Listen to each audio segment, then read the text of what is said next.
Good morning, everyone. And I wanted to just open by saying that you are stuck with me chairing today in the absence of our chair, Tammy Bainey. And I will do my best to be as gracious and accommodating as she is, but in her masterful ways. But and with that, I will just say good morning and welcome to our meeting. And I will turn it over to the director for your report, Mr. Garrett. Thank you, Mr. Chairman. I appreciate this opportunity. I have two issues I would like to share with the Commission and those folks in the audience and watching. The first is one of our own has been honored by their professional peers. The Greater Oregon Society of Government Meeting Professionals has awarded their Planner of the Year award. So this is an award that is dedicated to improving the knowledge, expertise, and cost effectiveness for individuals responsible for planning and managing government meetings through education, communication, and industry relationships. The Oregon chapter members selected their Planner of the Year based on the contributions to their chapter's missions, mission goals, and objectives. So it is with great pride that I share with the Commission and those in the audience that our very own Jacqui Carlisle was awarded the 2017 Planner of the Year award. Jacqui stepped up to be president of the Oregon chapter last year, and while we've known Jacqui's work ethic and professionalism for a very long time here at the department, it is with pride that we acknowledge that her professional peers have recognized this and appreciate her dedication and her leadership skills. So Jacqui, you've done this agency very proud. That doesn't surprise me, but congratulations, Planner of the Year. Well done, Jacqui.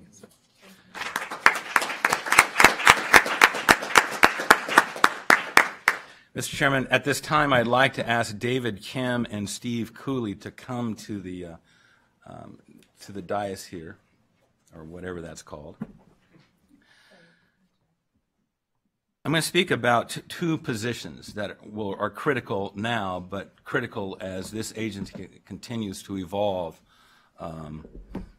and as we look to the future.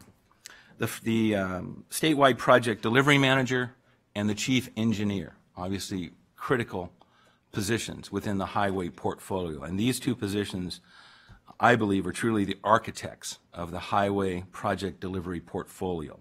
And more importantly, the efforts of these positions and the two individuals sitting before us here will inform who we are as a division, who we are as an agency now, but maybe more importantly, who we are as we look to the future. It's incumbent upon these two gentlemen, these two positions, that there is a chemistry here. And these individuals selected to these positions must ensure that alignment around a common vision, executing against that vision effectively, and evolve this portfolio through innovation and continuous improvement ethics. Odot's project delivery program, I think as we all know, face a number of high-profile opportunities from House Bill 2017, including a much larger workload with increased transparency and accountability, as well as a very high expectation to deliver projects that not only preserve the state's multi-billion-dollar transportation asset, but strategically grow the capacity of that transportation network as well. Those reasons and several more are why we split up the formerly combined position of Tech Service Manager and Odot Chief Engineer. So we have created this statewide project delivery manager position to oversee the branch, lead the project delivery leadership team, oversee statewide resource planning, and establish reporting protocols and performance measures. Now, David Kim was selected to be Odot's first statewide project delivery manager. And the bottom line is David will make certain that Odot has the necessary project controls to ensure quality project delivery on time and on budget. David's work at Odot for the past 14 years makes him the right person for this job at the right time to accomplish those objectives. David has spent the last 3.5 years as the Region 1 Project Delivery Manager, overseeing the delivery of more than $150 million in annual capital projects, managing project management and development, design, construction, and the region's tech center, as well as the local government role we play up in the Portland metro area. Before that, David spent 8 years as an area manager supervising project delivery teams and 2 years as Region 1's program and funding manager controlling Region 1's STIP financial plan and scoping protocols. David holds a Bachelor of Science degree in Mechanical Engineering from the University of Washington. Our statewide delivery project manager, David Kim. I now want to turn to the position of Chief Engineer. This position is ODOT's technical leader in the engineering discipline. He is the overseer of design standards, exceptions, specifications, and plans. Now, Oregon statute states that the Department of Transportation, with the approval of the Transportation Commission, shall appoint the chief engineer. And this approval request is embedded in consent calendar number 9. But I thought it important that you see the individual we're speaking to. I'll speak to some of his bona fides. Mr. Cooley was selected as the successful candidate and has agreed to accept the engineering position, commensurate with approval from the commission. After running through significant scrutinies, the gravity of this position demanded that there was rigor in our interview process. And so we ran Mr. Cooley through somewhat of a gauntlet. Of the 13 interview panelists representing several ODOT disciplines, labor unions, and the design and construction private sector partners, all 13 recommended hiring Mr. Cooley as the ODOT chief engineer. Now, Steve is currently ODOT's contract administration engineer, a position that he's held for the last 7 years. And prior to that, Steve spent 7 years out in the Region 2 here in Mid-Willamette Valley as the technical service manager, where he managed all tech center engineering and technical discipline. In that role, Steve was ultimately responsible for the design, the plans, the specifications for all projects delivered within Region 2, as well as providing engineering services for maintenance and operations throughout the region. Steve holds a Bachelor of Science of Civil Engineering Technology from the Oregon Institute of Technology, and he's a licensed professional engineer and a licensed land surveyor. These two individuals are men of intellect and integrity. They're of the highest caliber. They are filling some big shoes, there's no question about it. But as I said, they will play a critical role as we write new chapters of who this agency is. I think with that, Mr. Chairman, I am sure these two gentlemen would be happy to field any questions that the Commission may have. And with that, I will stand down and defer to you. Thank you, Director Garrett, and congratulations, both of you, and Mr. Kim, Mr. Cooley. I think we look forward to working with you and watching the department evolve and grow under your expertise. And thank you. I open it up to my colleagues for any comments, questions. Commissioner Brown. Just very quickly, congratulations to both of you. I think you'll both do a great job. As you know, we are under scrutiny, especially for project delivery, but also from the engineering side. And please do due diligence and ensure your staffs aren't complacent as we go through not only the larger projects, but the smaller projects as well. You know, we have come under scrutiny. We have made some mistakes, and we will make them again. I'm not saying don't ever make a mistake, because that means you wouldn't do anything. But please continue to impart on your staffs the need for that level of professionalism and scrutiny as we go forward with the rest of our projects. But congratulations to both of you. Anyone else? All right, with that, thank you very much, and congratulations. And again, looking forward to working with you more closely. And thank you. Thank you, Mr. Director. And with that, we will open it up to public comment. And do we have any public comment? Hearing and seeing none, and there were no one signed up. We will move forward on the agenda item and move to item C, informational, with Ms. Horner.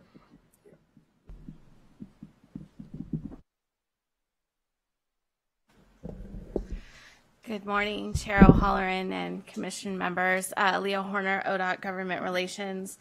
I have a couple of things to bring to you this morning. The first one is the 2018 legislative summary for the Oregon Department of Transportation. I believe in your supplemental packet, you'll see our legislative summary document that has just a quick snapshot of a number of bills that we were both tracking and engaged in over the 2018 February session. I'm going to touch on just a couple of the bills that we were actively engaged in, some of which you may have already heard from us as we were going through the process in February. But the first one is House Bill 4054, which was related to personal property cleanups. This was a bill that we worked very closely on with the City of Portland. It now allows us to enter into intergovernmental agreements with the city to assist in a more coordinated effort around personal property cleanups that both of our entities are engaged in. I think that there were a number of conversations that were had over the past few months around this. I think that this gives us a unique opportunity to engage in the pilot with the city to see if there are other opportunities that will also arise in further conversations throughout the state. And I think, personally, I think I was also very excited that it gave us the opportunity to engage in some conversations and relationships with other entities that we may not have been engaged in with before, such as the Oregon Law Center and the ACLU. So this is one of the top bills, I think, that we paid attention to and engaged in over the session.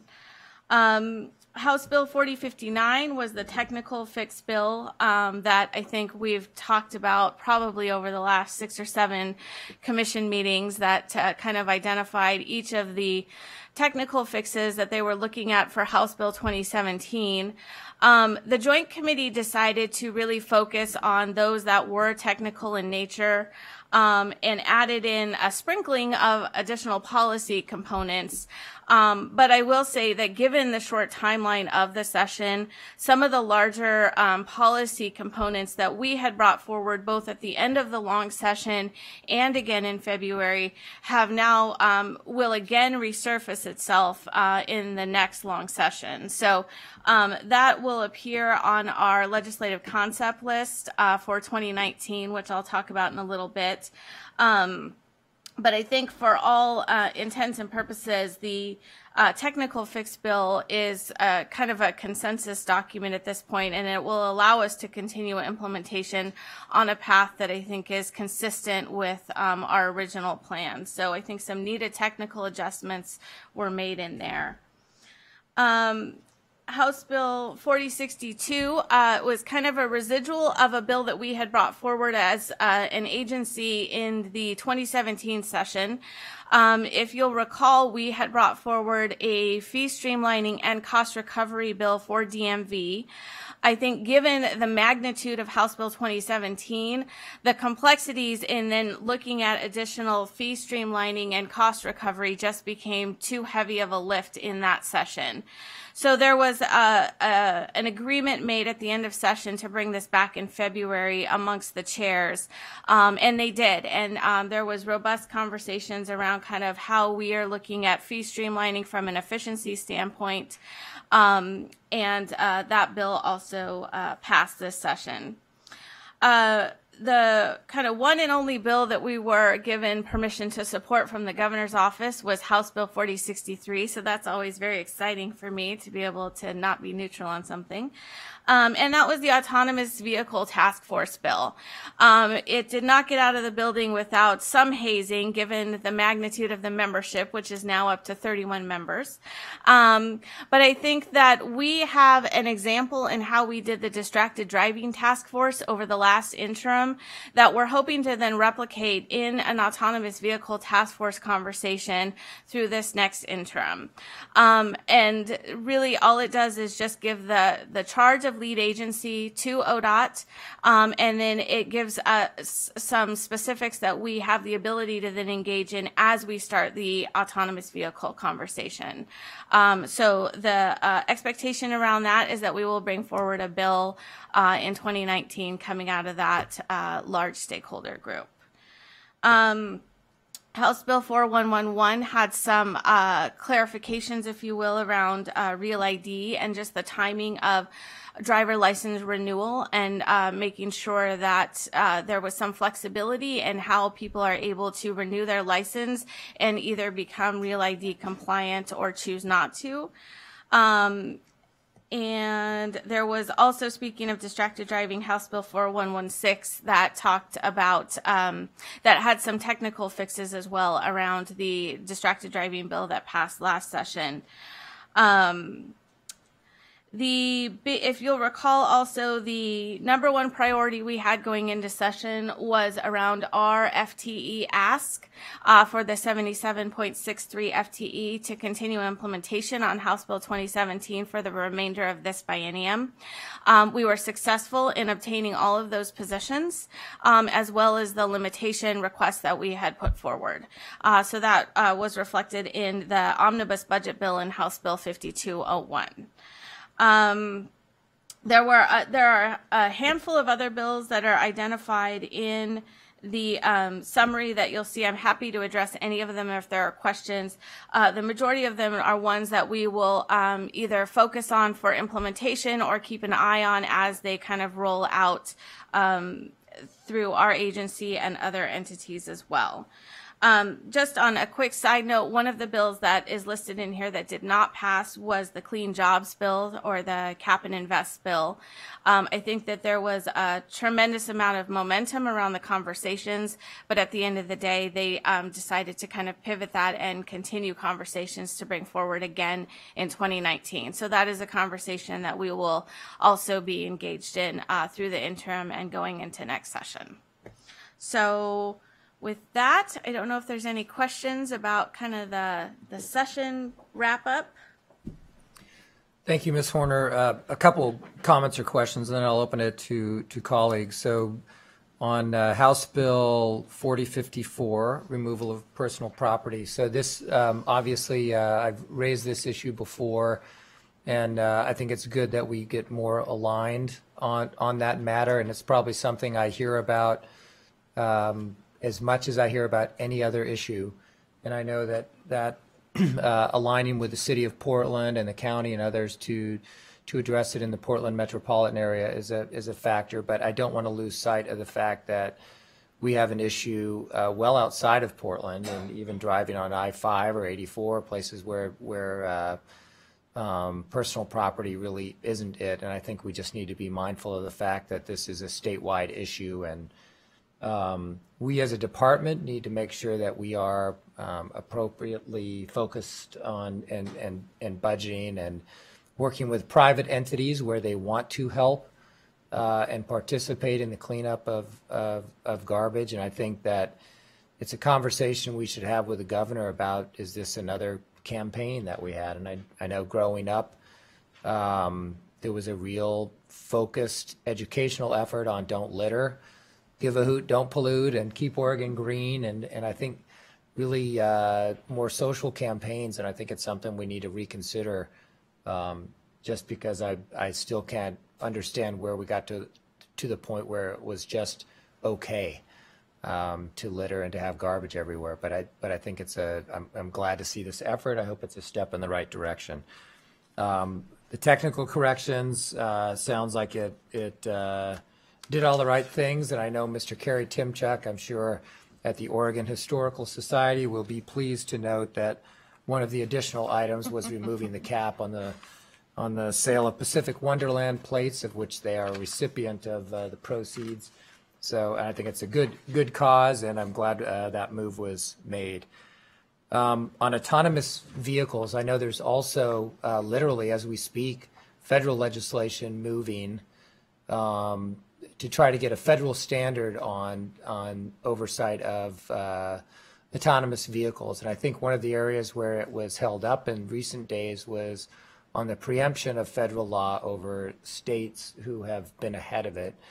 And I say it more as a comment that I assume your colleagues are tracking it at the federal level, and that we are looking to make sure we're synchronized with the direction we're going. But I think we simply got the Midas touch to be the lead department, which was expected, but also was needed for us to be able to proceed. So I see that as a positive. And then I think just finally on Real ID, I think that's also, I think it felt like Oregon was a little behind the curve there, and I think it's good that we've given some element of latitude where people can opt in, but that we now have the capability to provide that credential.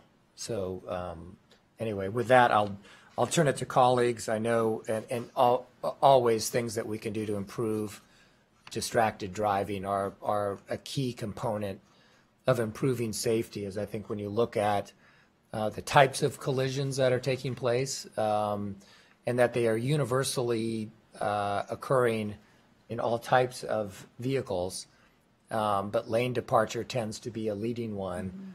I think it's really important that we continue to push forward on this. But anyway, I need more comments and less questions, but I just want to say thank you. And I don't know if there's anything to respond to. If not, I'll turn it over to my colleagues. But anybody? Commissioner? Okay. With that, okay. Just Mr. for clarification, Leah, the House Bill 5201 is the amount, so just so I'm understanding this correctly, the amount is authorized in essence the 21.5 million plus the 117.5 million, and that is solely predicated on salary increases and the 179 proposed positions in order to fulfill House Bill 2017.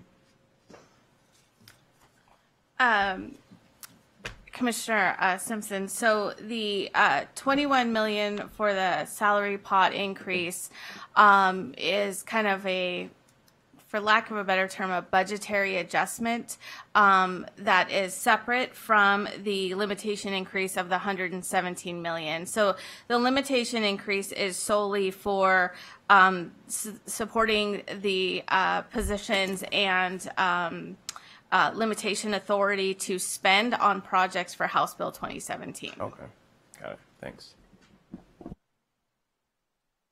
So, Ms. Horner, I also want to commend you on the summary. I think it was very concise and kind of in plain English, easy to understand and follow, and I think well done. I know that short legislative sessions have a certain intensity, and I'm sure you were busy for a number of days, and greatly appreciate your engagement and diligence on advancing the department's concerns and tracking them, and working with legislators and stakeholders to get us where we are. So greatly appreciated, and well done in this short session. So thank you.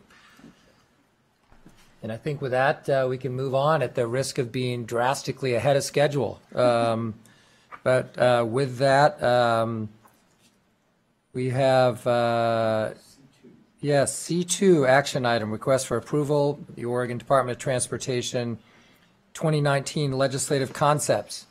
Warner, your show again. Yes, thank you. So I'll just talk briefly kind of a little bit about the process that we engage in as an agency for legislative concept development. It's one of those things where you take a breath after a long session, and so 2017 session ended, and then you kind of jump into coming up with legislative concept ideas for the next long session, which doesn't quite seem fair, but that is what it is. So the concept development process is one that is established by the Department of Administrative Services and the Governor's Office. It's an enterprise-wide kind of process, so we are not alone in how we are engaging in this. Everybody, all of our colleagues are doing the same thing. And really what we look at from an agency perspective and what we kind of put out a call for proposals agency-wide is around things that will mitigate a significant risk that has been identified to the agency, something that would create efficiency or policy changes to eliminate significant costs, and something that would promote efforts to work more collaboratively. So those are really the three criteria that we put out through our call for concept proposals. And having said that, and I say this I think every time, the majority of our concepts that come forward, and no offense to anybody sitting behind me, are pretty boring and technical in nature because of that. So I was thinking the other day kind of how would we move something forward that's big? And then, then the governor's vision panel came to mind, right? We knew going into last session we were going to engage in a huge lift and a transportation funding package. It came to the commission, the governor's vision panel was enacted. We did the statewide tours for 2 years, and then we came out with a huge piece of legislation. So in comparison, the list that you have in front of you is not that. So just so it's not, a buzzkill. So we have 4 concepts that we're bringing forward and requesting approval from you today to start the process and getting drafted through DAS.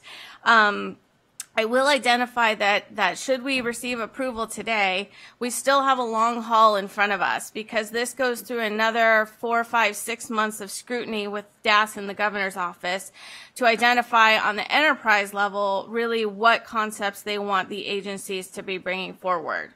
So very quickly, I'll go through what our 4 are. So the first one is an elimination of a paper weight receipts weight mile tax that we have right now. So decades ago, trucks who were registered to pay weight mile tax were issued a red license plate. So in an initial effort of efficiency and streamlining, they said, well, let's not issue this license plate. Let's issue a paper receipt tax that shows that they have paid the tax. And so the trucks in the cabs right now have literally a piece of paper. So now what we have identified is we can streamline that even further through our electronic database system and not require this paper tax receipt. So you'll notice that unfortunately this will cause a significant revenue loss for our motor carrier division, but we think in the spirit of good government and efficiency, this is a concept that has been vetted through a stakeholder group. It was a recommendation that came out of a stakeholder group that works with our motor carrier division and something that we think is important to move forward. Does the Oregon Trucking Association support it? We have not been in a place as of yet where we have asked that specific question. And I assume that's one of the stakeholder groups we're engaged with. Yes. And okay, thank you. I think it'd be safe to say it's going to make things a lot more efficient. Yep. I'm assuming speaking that from efficiency is one, and I know that when we received testimony, probably I can't even remember when it was, a year ago or more, that the electronic capability was drastically improving, and that the paperwork requirements were really onerous, and so I think it just, especially given how many small business operators we have in the trucking community, I think it's great that we continue to move forward on this one. It's a good one. Mr. Chair. So Ms. Horner, the documents we have on this include, and this is your legislative concept summary page, include a statement that this will also reduce the possibility of a legal challenge by making the cost for doing business similar across state lines. Is this a federal commerce clause issue? What is the legal challenge that you're referring to? My understanding is that the requirement of the paper receipt triggers a minimal difference in the cost per mile for in-state versus out-of-state truckers. And so there has been a legal challenge, I believe, in New York around that. And so this is this concept would also mitigate the risk that we could have around that as well. And can I just ask Bonnie, what's the theory? Do you know? I don't know. I haven't seen this until today. Okay. Thank you. Commissioner Simpson, I'm sorry, I didn't realize that I may have cut you short in your comments. I'm good. I addressed them. Okay. Thanks. Thank you, sir. Any other comments, questions? Please continue. Great, thank you. So concept number 2 is a placeholder for our service transformation program. So as I'm sure you all are aware, DMV is is in the process of a multi-year $90 million computer system upgrade. And this is a placeholder that we will continue to populate as we are identifying components that will optimize the new system as it comes online. I think most of you are aware that all of DMV's fees and capabilities are really defined in statute. And so as we're identifying things that can help streamline that process, we'll be populating it with this placeholder. So we have a handful of components already that are in there. Things such as e-notification. So it would, very similar to your credit card statements, right? If you don't want to have your paper bill mailed to you, you have the option to get electronic notification. So this would amend statute that requires paper notifications to be sent out for people to opt into those types of notifications. So it's things like that that we're looking at streamlining through this placeholder to help get that system online in the most efficient way possible.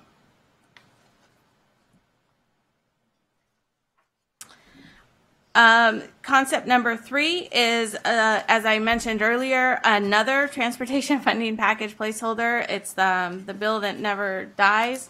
So I think as we have kind of morphed through the last few sessions, there are a couple of outstanding issues that I think are larger than just technical fixes that the Joint Committee has asked us to continue to refine and work on.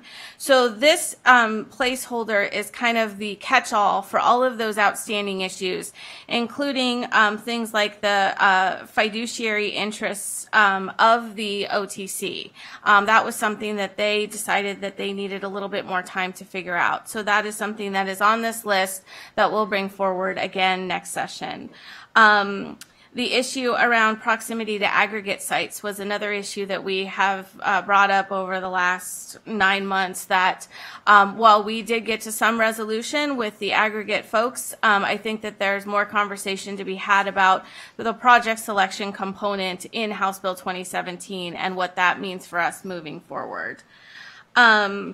There were a couple of other issues around the conditions on the fuel tax increase that may be outside the authority of the commission, so we wouldn't want to hold up that trigger if there are things that the commission doesn't have the authority to ensure are being done. So we're asking for that conversation to continue. There were some questions around the Continuous Improvement Advisory Committee and the time frame around their recommendations and the processes that they're working on. So that will remain on this list. One of the larger conversations that we kind of touched on during the February session was the percentage allocations for bridges, seismics, pavements, culverts, and maintenance. So if you'll recall, what was in House Bill 2017 is not in alignment with the investment strategy that has come from the Commission.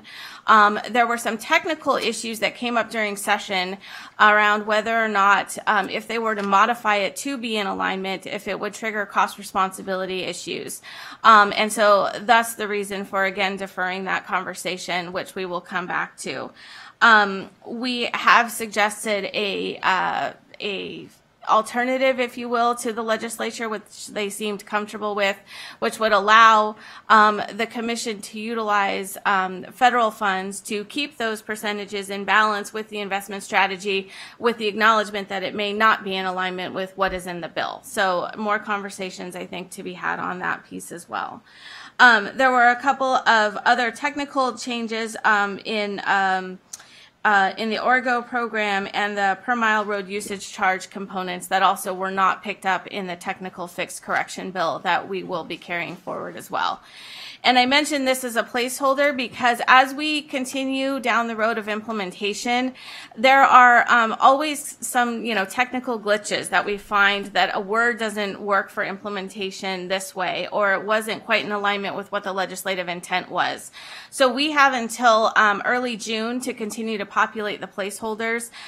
We haven't identified anything else that's outstanding that will be added, but we do have the opportunity to do that should that arise.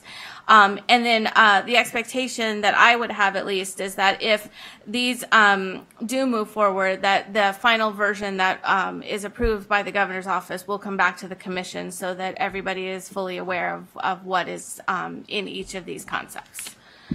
The last concept we have is a concept that's kind of dangling out there, if you will. My sense is that this probably will not move on in the process as a standalone bill, but it is an issue that we have identified that does need a fix. Current state law indicates that when a person applies for a driver's license for the first time in Oregon, their driving record must be pinged against a federal database system before Oregon can credential and license them. Well, unfortunately, that federal database system is non-existent. And so the law is requiring us to do something that is technically impossible to do. And so this fix that we're looking at would roll back that requirement for that national ping. I think it's a database that folks had expected to come online that just never manifested. So we're continuing to kind of vet this one and flesh this one out a little bit more. And like I said, more conversations will be had about where this kind of lands in its final form. Okay. So with that, those are our four proposals to bring forward for the 2019 legislative session. Mr. Chair. Okay, thank you. And does the commission have the opportunity when legislation is finalized, could you just run through the process about when we get to draft form, does it go to the governor's office and then come back to us for approval, or how does what's the process here? So the process at this point is that should the commission approve these four to move forward, they will be submitted through the DAS process, and we'll start the process for drafting and vetting through the governor's office. Once that process is started, then it is in the hands of the governor's office to approve or disapprove what moves forward. And then at that point, the final list that has been approved will come back to the commission as we head into next session. There will be opportunity for conversation, and we always have the opportunity to pull back on something, but we wouldn't necessarily have the option to introduce something new. So we are approving legislative concepts without the opportunity to see legislative language. That is correct. And I will say that the legislative language doesn't start getting drafted until late summer, early fall. And do we have the opportunity to input or influence that legislative language once it gets to that stage in the game? I would say historically, no, because the timeline, once we received a draft piece of legislation from the drafters at Legislative Council, we have about a 48-hour turnaround time to make edits on that. So content-wise, it moves very quickly once they start drafting, once we see the final language. I'm trying to think through if there would be a step in the process once we have the language to pull back from. It's not a piece of the process that I'm familiar with. Yep. Thank you. I think it just emphasizes the significance of our conversation with the Joint Committee. Because where I'm going with this is it's conceivable that right now we could be approving in concept a notion of moving forward without the ability to see it along the way as it transforms. And we could be advancing legislation that we have neither really seen nor support necessarily. So I think that's just, I'm hoping that that's unlikely, but it's conceivable. And so I just, from a process standpoint, I realize it's a state process and not a commission process and to be driven, but anyway, I say that more as a comment. And I hope that when we get to that 48-hour window, we hear about it on hour 1 and not hour 47. So give us a little more time to see it, but anyway. Any comments, questions? Mr. Van Broecklyn. Picking up on your comments, Commissioner O'Halloran, so are there instances where a bill is dropped and we are still concerned about it in terms of the language and we then seek amendments during the actual hearing process or leading up to the hearing process in the legislative process in order to align the language of the bill to our goals and objectives conceptually, which we're talking conceptually today? Yes, Commissioner Van Broecklyn, that happens all the time. It is rare that we draft a piece of legislation that is perfect at the get-go. And there are more times than not, negotiations that go on to make sure that, just as an example, the autonomous vehicle bill, it had about 10 different amendments to make sure we had all the right participants around the table. So there's an ongoing negotiation, both with other bills as well as our own bills. And I will say, honestly, last session I had the opportunity to both amend one of our bills multiple times and then kill it myself. So it's not unusual. Well, that's reassuring. That we can kill our own legislation, and I like that concept. Mr. Chairman, Commissioner Van Broecklyn, is not reassuring. I think, if I may, the distinction to the conversation is Leah has articulated kind of the executive branch discipline in building the governor's recommended budget. Right. What you just discussed, now we transition into the legislative conversation. Obviously, the commission knows you have your hands on the reins in that discussion as well. And if indeed there is a need to refine or repurpose language, that's where we would engage as well. Again, in consultation with the governor's office, because the governor's recommended budget really is the agenda that we follow as an agency as we move into the legislative session. But I do think, I wasn't being facetious, I do think it's reassuring that if there's a piece of legislation that is going sideways or is not accomplishing the governor's or our goals as a commission or as an agency, then we ought to attempt to first amend it into a bill we could support, and if not, we should oppose it because it's not achieving the goals and objectives that we seek. So I do think it's reassuring from that standpoint. So I wanted to ask one question going back to the last concept, and I'd like to make a motion if there aren't other comments. On the alignment with the federal database that doesn't exist, that concept, is the idea here to suspend our ability to, or suspend our obligation to comply, or is it, and then when the federal government does establish a database to comply with it, is that the concept, or is the concept that we no longer think the policy makes sense and we're essentially want to disconnect from the federal policy when it's the federal database when it occurs? Those are two different concepts. Yes. One concept is essentially we don't want to be required to comply with a statute that requires us to connect to a database that doesn't exist, and we just essentially want to suspend compliance. until there's something to comply with. That's concept A. Concept B is we no longer agree with the idea that we should have to comply, even if there is a database at some point in the future. Essentially, we've now changed our view in terms of the validity of attaching to the federal database. So, or maybe there's a third door that I'm not even considering. I'm just curious what the underlying idea is here. Is it a suspension? Is it a disconnect? What is it?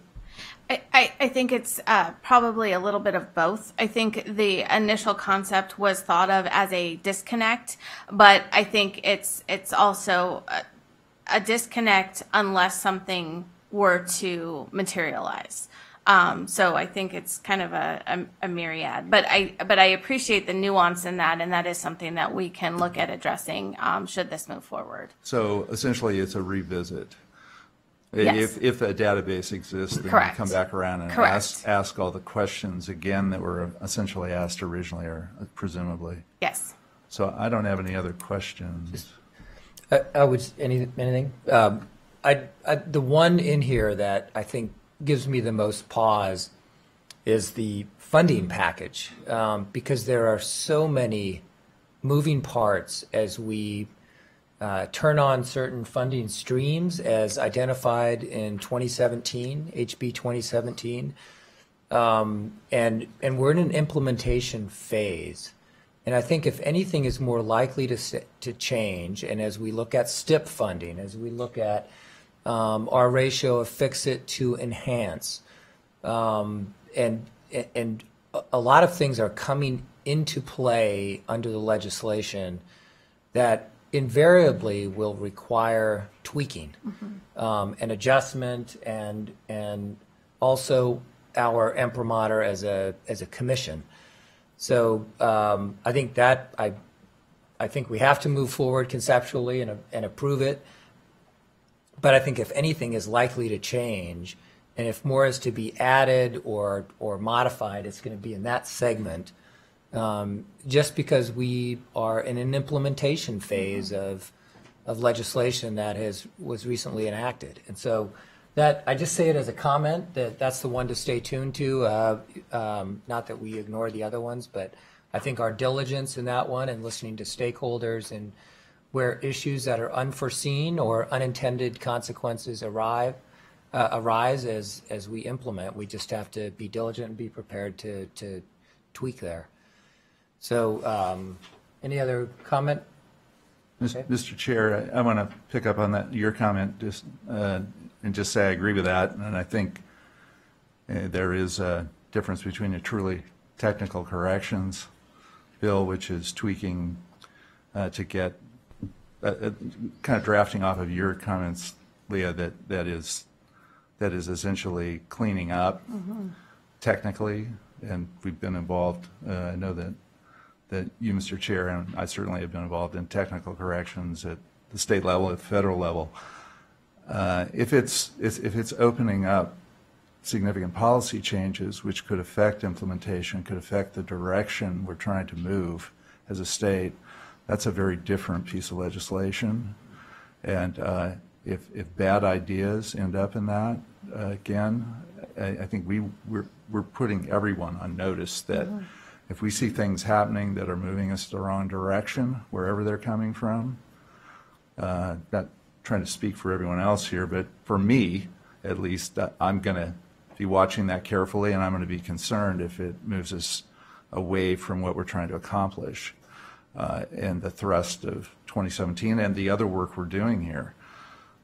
So with that, recognizing the chair's comment that we are in a conceptual mode and we should support these concepts with all the qualifications and reservations we've already articulated, Mr. Chair, I would move approval of ODOT's 2019 legislative concepts.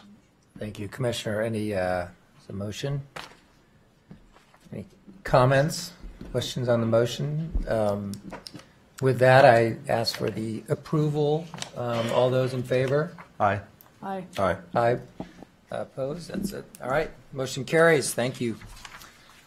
And Ms. Horner, thank you Really appreciate it. And with that, we'll move to agenda item D, informational on 2017 with Kat Silva.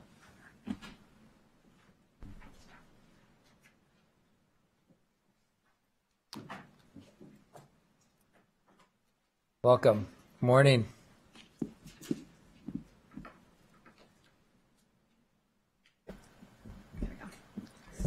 Good morning, Commissioners. Kat Silva, Project Manager for House Bill 2017 implementation, and presenting to you the monthly report, dashboard report, and wanting to kind of call out a few things specifically for your attention.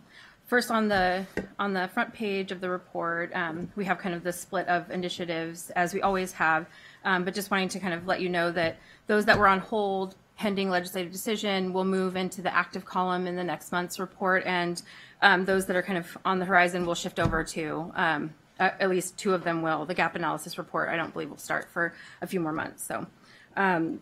But the property inventory and conditional increase accountability report will become components of the report that you see each month as well.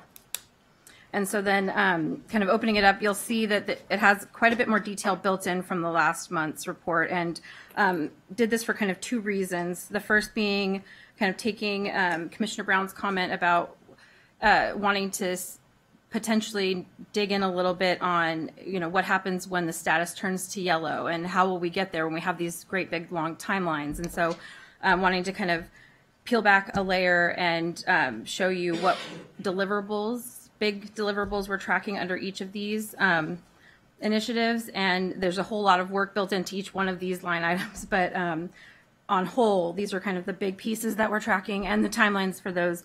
Now, some of these timelines are statutory deadlines, and some of them are just kind of internal targets. And as we kind of move through implementing each one of these initiatives and get closer to either hitting, or if we're going to miss a target, that's something that you would be able to see right away, and we would be able to provide you with additional detail as to the underlying reasons for a delay, what we're doing to mitigate any issues well in advance of our complete implementation deadline, and well in advance before we would miss a deadline.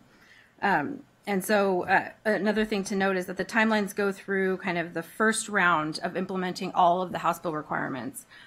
So for example, some of the initiatives will have a requirement that we institute an annual reporting to the commission or an annual reporting to the legislature. So these timelines would go through that first annual report, and then as it's kind of incorporated into our ongoing work, it would fall off from being an implementation kind of project timeline. So are there any specific questions? Another thing that I would also note is that we have kind of flagged in here for your information any Section 45 accountability requirements.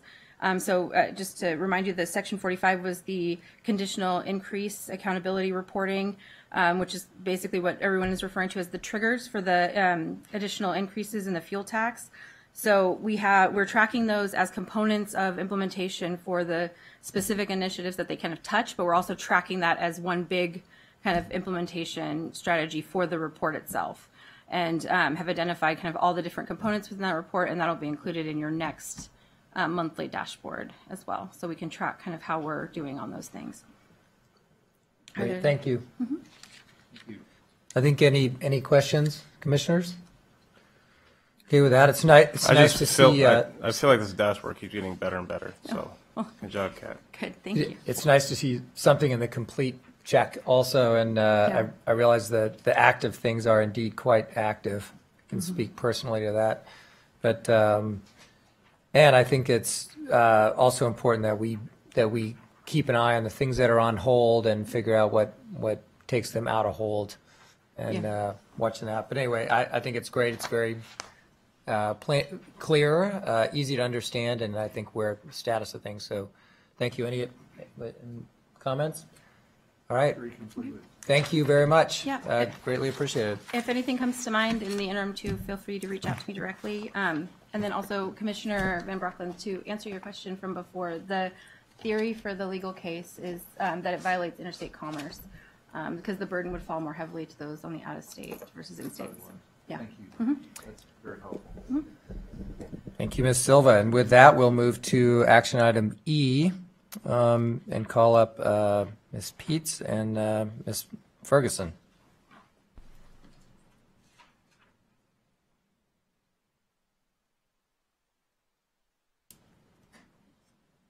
Good morning.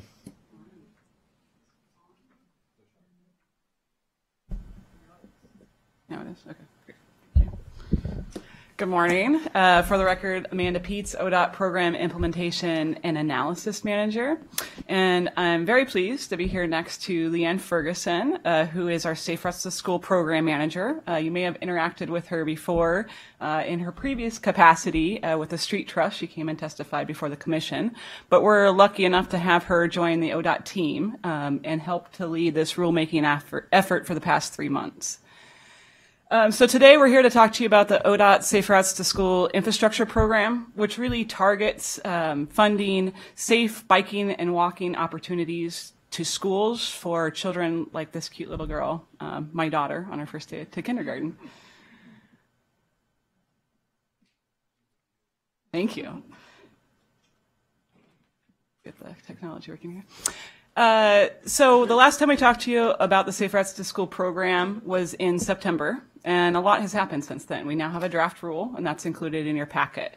And why we're here today is we're ready to release that draft for public review, and we wanted to talk to you first to see if you had any major comments or suggestions before we go out for that public review process.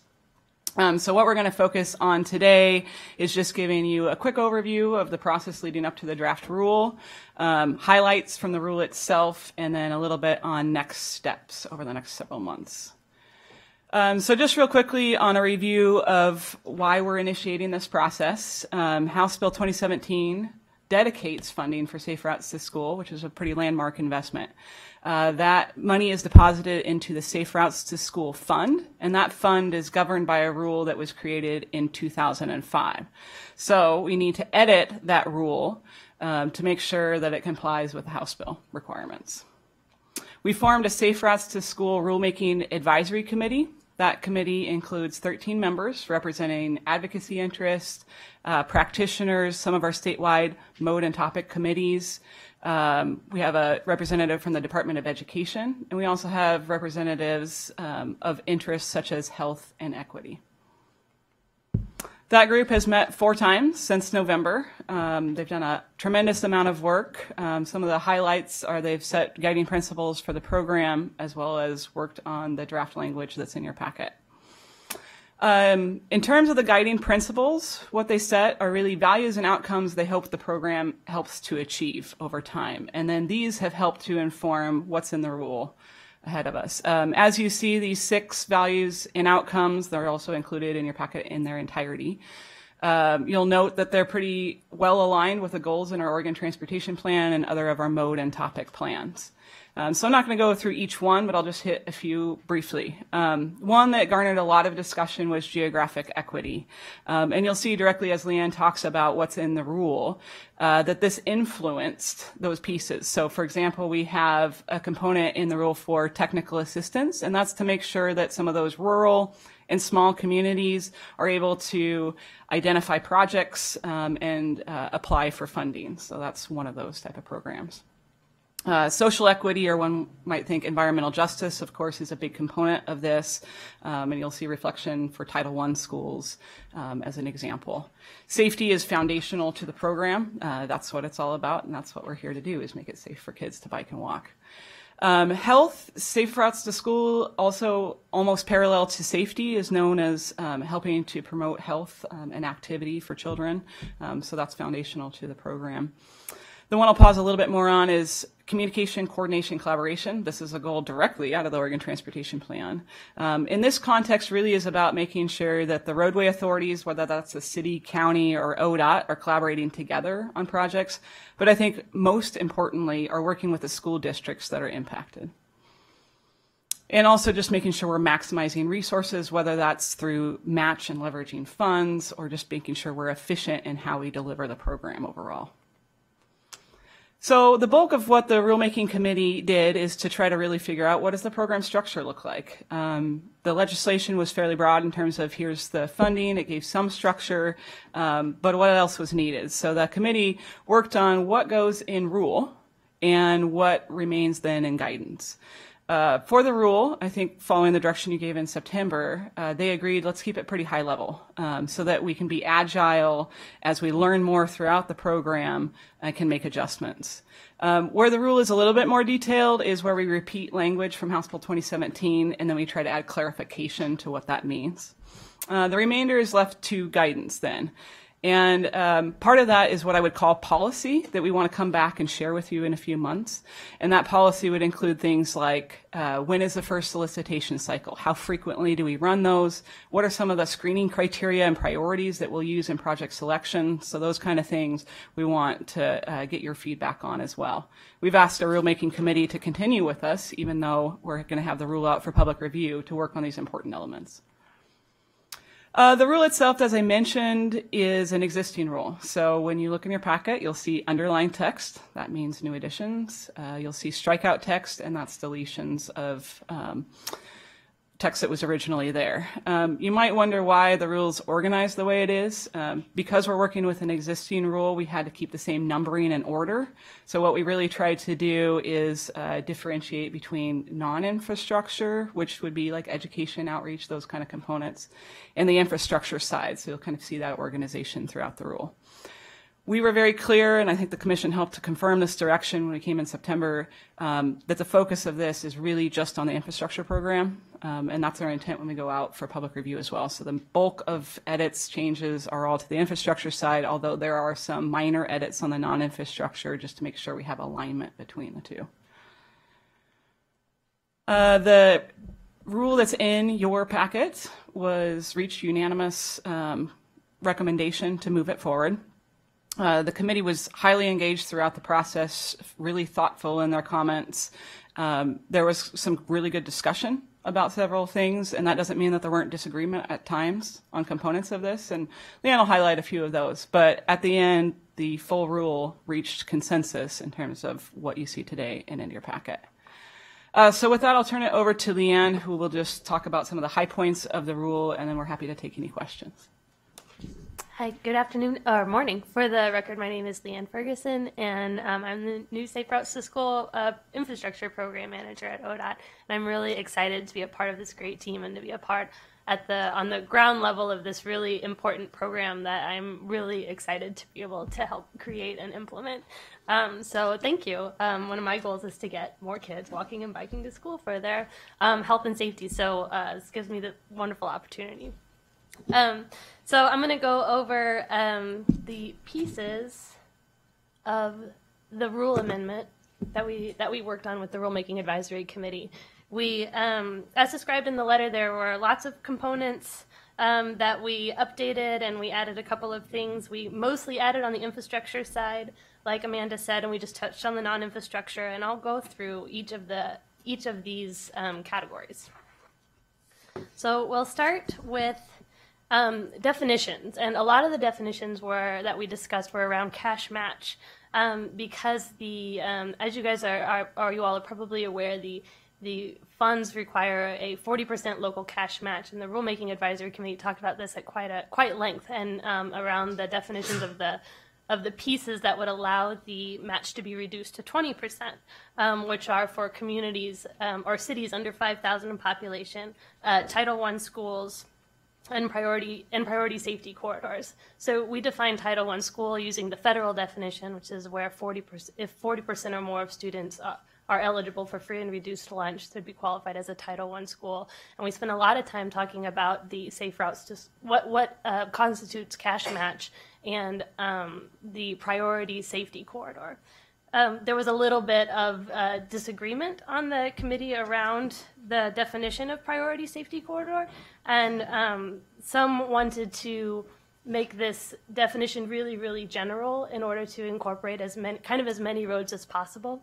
But overall, the committee decided to make it a little more narrow to help prioritize the projects and reach the ones that need it most first. ultimately, the RAC decided to support the rule as a whole, as Amanda said, but that was sort of one of the really lively conversations that we had, and we had two people who were specifically kind of disagreeing about this one definition, but ended up supporting the rule overall, or the draft rule overall. We added a piece around program descriptions where we differentiated between non-infrastructure and infrastructure, like Amanda said. The non-infrastructure pieces are things like education programs and encouragement programs, like walk and bike to school day or bike safety and pedestrian safety classes at schools, and then the infrastructure piece, which we added. We really wanted to keep both of these things in the same rule because our goal is to create really a comprehensive program where we have infrastructure and non-infrastructure programs happening, because we know that's when we see the most behavior change, more kids walking and biking to school. We also added a section around the Safe Routes to School Advisory Committee. This advisory committee would recommend projects for both the infrastructure and the non-infrastructure side, again, to keep those two pieces kind of together in a comprehensive program. It will be made up of folks similar to the Rulemaking Advisory Committee today, but focusing, adding maybe a couple of members that are practitioners of Safe Routes to School programs at schools, get a couple more people who are on the ground in schools running programs. We made minor revisions to the non-infrastructure side. The piece to note would be that we added a concept, which is the Safe Routes to School infrastructure plan, which would help communities and targeted communities that Amanda talked about be able to be able to apply for the funds, be able to have their project in a plan so that they can apply for the funds. The largest piece that we added was the piece at the end about the infrastructure program. We divided the funding into 3 different pots. The smallest pot is up to 2.5% to be set aside for technical assistance, which can also help communities that, like Amanda discussed. The slightly larger pot of funding would be up to 10% for a rapid response program, where we could address urgent needs or opportunities between project selection cycles. Similar to the enhanced program, oh my gosh, it just flew out of my head. Similar to the TE discretionary program that we had previously that runs between cycles, would have a pretty prescriptive process in terms of how we screen things and select projects. Okay, thank you. And then the largest pot would be the competitive pot, where ODOT and cities and counties and tribes would put projects together to compete so that the best projects would rise to the top. So this was the bulk of the rule that is included in your packet. We wanted to share this with you to get your comments and questions before we move on to the public comment period. And we will have a lot of time for discussion, and we have a couple more slides to show you next steps. So the next step is the public review, which will happen in April through the end of May, with a public comment, a public hearing on May 9th. And this will run concurrent with the Rulemaking Advisory Committee still meeting to discuss the guidance that Amanda was talking about. We'll basically focus on the policy, which are the timing of the funding cycles and the criteria and the prioritization, with the goal to come back to this committee in July with that policy and all of the comments and updates to the rule from the comment process. Then our goal is to run the project selection process kind of on an aggressive timeline, so that we can get a project list and projects built on the ground so kids can start using them to walk and bike to school safely. So we will host workshops over the next during the application process, which will be on August through September and October. Then we hope to have a project list for you by the end of January, beginning of February. So just recognize this is a pretty aggressive timeline. So this is kind of our best case scenario. It might be a little later than this, but really our goal is to try to get projects on the ground in time for the 2019 construction season. So thank you for your leadership throughout this process, and we'd love to answer any questions that you have at this time. Well, first of all, Leanne, welcome, and I think you come here well credentialed, and your great work with the Street Trust and input on the cycling pedestrian plan, I think is puts you in good stead here. And working with Amanda, I think it's great to have you. And I think one question, I'm not sure, Amanda, maybe this is one for you, is have you heard of issues with in rural communities in particular with their ability to come up with match? Yes, Commissioner O'Halloran, and that has been a significant concern that we've heard, certainly from committee members as well as others when we've been conducting outreach. The 40% cash match is noted by several smaller communities as potentially a significant barrier in order to apply for the funds. It's something that when House Bill 2017 was drafted, the department commented on to bring forward those stakeholder concerns. Ultimately, it stayed the same. And so part of what our plan is also to collect information on which communities aren't applying so we can get some better data points to see how this really impacts communities across the state. Yep, I think it's particularly fitting that we're having this briefing when there's a national focus on school safety. And even though in other means, but I think this is a really important component of just the overall focus on taking care of our kids and what's our role in it. But I think it's very timely. Right. So I would just also add just briefly that Leanne mentioned there is the opportunity for the commission to grant a lower match requirement down to 20% under certain circumstances. One of those of which is Title I schools, which represent around half of all schools in the state. And if we're looking at a mile corridor, that actually covers quite a bit of area that we could potentially have a lower match for. Yeah, I think that's good. I don't want to. I think we have to be cognizant of it being taken advantage of and abused, but at the same time, make sure that we're making this program work for communities that truly have the ability coming up with a 40% match. So, and I think you have to look at it on a project-by-project basis. So, I'm glad we have that latitude. With that, Commissioner Brown. Thank you very much. Great presentation and a lot of good work behind this, and I know there's a lot more to come. So just a few comments as I look at this and as I attended an ACT meeting. We all know that House Bill 2017 reduced the opportunities for communities to really have input during this cycle. There were a lot of projects that have been defined by the legislature that are must-dos. This gives an opportunity for everyone to be a part of something that really provides on-the-ground impacts for communities and small communities.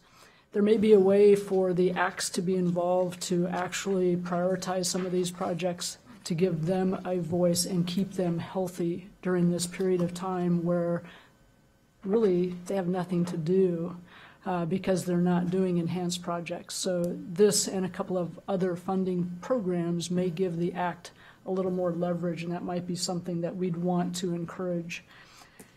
I know that these projects will also have a big impact on ADA, and I think that's vitally important as we go through to look at the safety portion of that. We have lots of children that are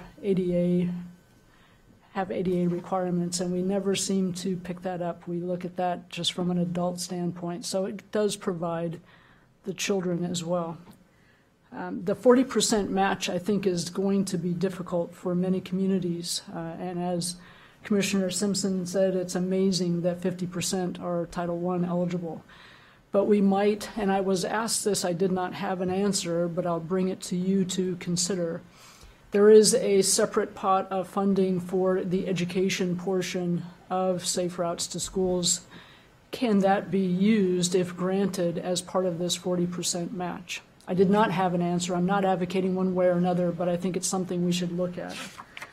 And then the last question for all of you and all of us is, the goal, as you eloquently said, is to get more kids to walk and bike to school.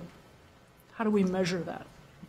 How do we come back and say we were successful other than the fact that we provided opportunity, but if we're not reaching people that actually are using those sidewalks, and other infrastructure improvements, how do we make sure that we have met that goal? Because I too hate the fact when I drive by a school and see the queuing number of cars. Now, one, it might be a time commitment, so parents are driving their kids to school because they or their kids got up late. Never would I have done that. But how do we get cars off the road? Because that's another piece of this, is not having that long queuing line and craziness in the morning, but to enable safe routes to school. And parents might be able to actually walk their kids to school and provide some time for that. So I leave you with those thoughts as we will push this out for further input for all the rulemaking. And I think this is an outstanding program. I wish we were providing more money, but what we are providing is excellent. But let's make sure we really capture the priorities for our state. Thank you. Great. May I address a few of Commissioner Brown's questions? So first you had the question on basically what can qualify as match. So unfortunately, the cash match requirement means that the funding from the non-infrastructure side is not eligible. That's more like in-kind support versus cash match. But I think it is important as you guys made the decision in the statewide transportation improvement program moving forward to put more on the education and outreach side. And I think that's an important leveraging opportunity between the two programs. And as Leanne discussed, we're really looking at how we work together collaboratively through that. The other thing you mentioned, Commissioner Brown, is about evaluating basically the effectiveness of the program. So one thing we're currently working on with a consultant in our transportation options program is to look at before and after studies, and to look at before and after studies of infrastructure-only investments and before and after studies of infrastructure combined with non-infrastructure investments to see incremental differences, because we do want to understand the effectiveness of this program and try to make it better over time. Thank you. Commissioner Simpson. Yeah. Great. Thank you guys for your presentation. And most importantly, welcome, Leanne. Thank you. Glad to have you. The first question I had here was kind of tied back to there's an area in your staff report that talks about priority safety corridors and how those have to be defined through other measures such as statistics and data. But then it looks like those types of criteria or processes are used under the arts program. So I was trying to figure out where was the missing link between the two, given that we kind of already have that in place. And then back to the grants again, are there going to be any requirements in place related to, because it looks like obviously the grants are only set up for public agencies, but I know in a lot of these communities, a lot of these public agencies are working in a concerted effort with community-based organizations, and I didn't know if that would be a part of the criteria that would be necessary for those to apply for grants. Sure. Excellent questions. So in regards to the priority safety corridor, the way that that's defined, and it's actually a pretty lengthy definition in the rule, is consistent with the All Roads Transportation Safety Program. So we really try to rely on the background report and research that guides the arts process.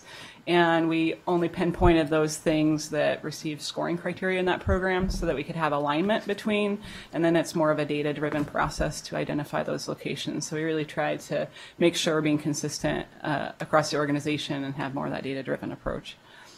As for the question on public agencies in collaboration with community members, I think that's an essential thing we're trying to accomplish with the technical assistance. So those infrastructure plans are really about getting the community members, parents, the school districts, the roadway agencies together and having that collaborative conversation on what are the priorities and why. And that in the application process, we'll make sure that we have a letter of support from the school district. We'll also look for other letters of support and commitment from community members as well. So that helps to assure that that engagement is occurring. Any other comments? Just briefly, a couple of things. First, congratulations for the work you've done. Thank you for all of your efforts and those of the RAC and all those involved in the process. I thought both the process you pursued and the work product that you're showing in us today are very good, and I'm glad you're before us. As others have said, this is a time of tremendous focus in the country on school safety. And my comment would be that I'd encourage you to be, as I'm sure you are, curious and imaginative about where things may go in that discussion, and think about this program in the context of what may occur in government more broadly or not on this, as well as private foundations and others, private businesses who are already clearly thinking about this and talking about this whole subject broadly of school safety. And so I guess I'd encourage Odot and its partners to be thinking about plugging in, connecting up to those opportunities which may allow us to leverage these resources and the good process you've started, both as it relates to other available resources. The discussion on match makes me think about, are there opportunities to leverage more broadly, come back around and have these rules flex and the statute flex, maybe in the technical corrections bill in 2019, to leverage what I anticipate and hope will be more intensified focus and commitment, financial commitment, from maybe a broader set of actors than we have seen in the past.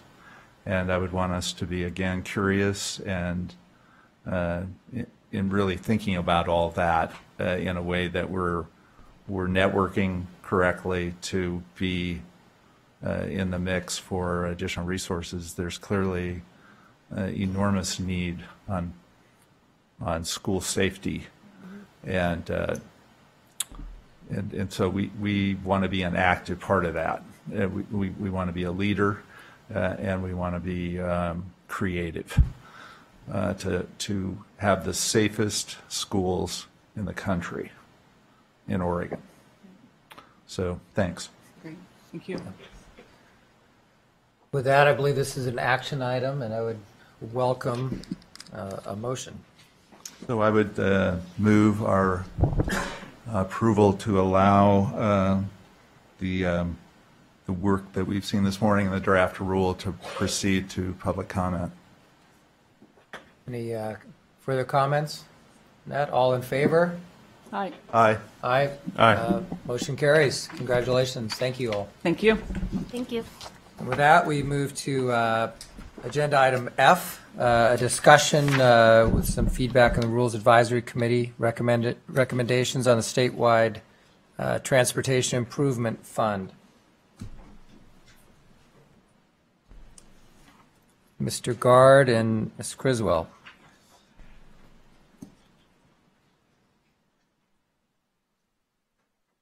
There you go. Chair O'Halloran, members of the Commission, I'm Hal Guard. I'm the Administrator of the Rail and Public Transit Division for the Oregon Department of Transportation. Coming before you to give you an update on the tremendous amount of work that has gone into developing the rules around the brand new statewide Transportation Improvement Fund. Karen Criswell has been the project manager on this effort, and she has stunned and exhausted me with the level of effort and work and speed in which she's engaged in this topic. And I am going to turn the bulk of the presentation over her, and then I'm going to back clean up and maybe chart some future steps that I'd like to bring before the Commission. Thank you. Thank you, Hal. Commissioners. I'm Karen Criswell, Rail and Public Transit Division, Odot. I'm project manager on this effort. And we are basically here today to give you an update on our progress and our rulemaking for implementing the transit section of House Bill 2017.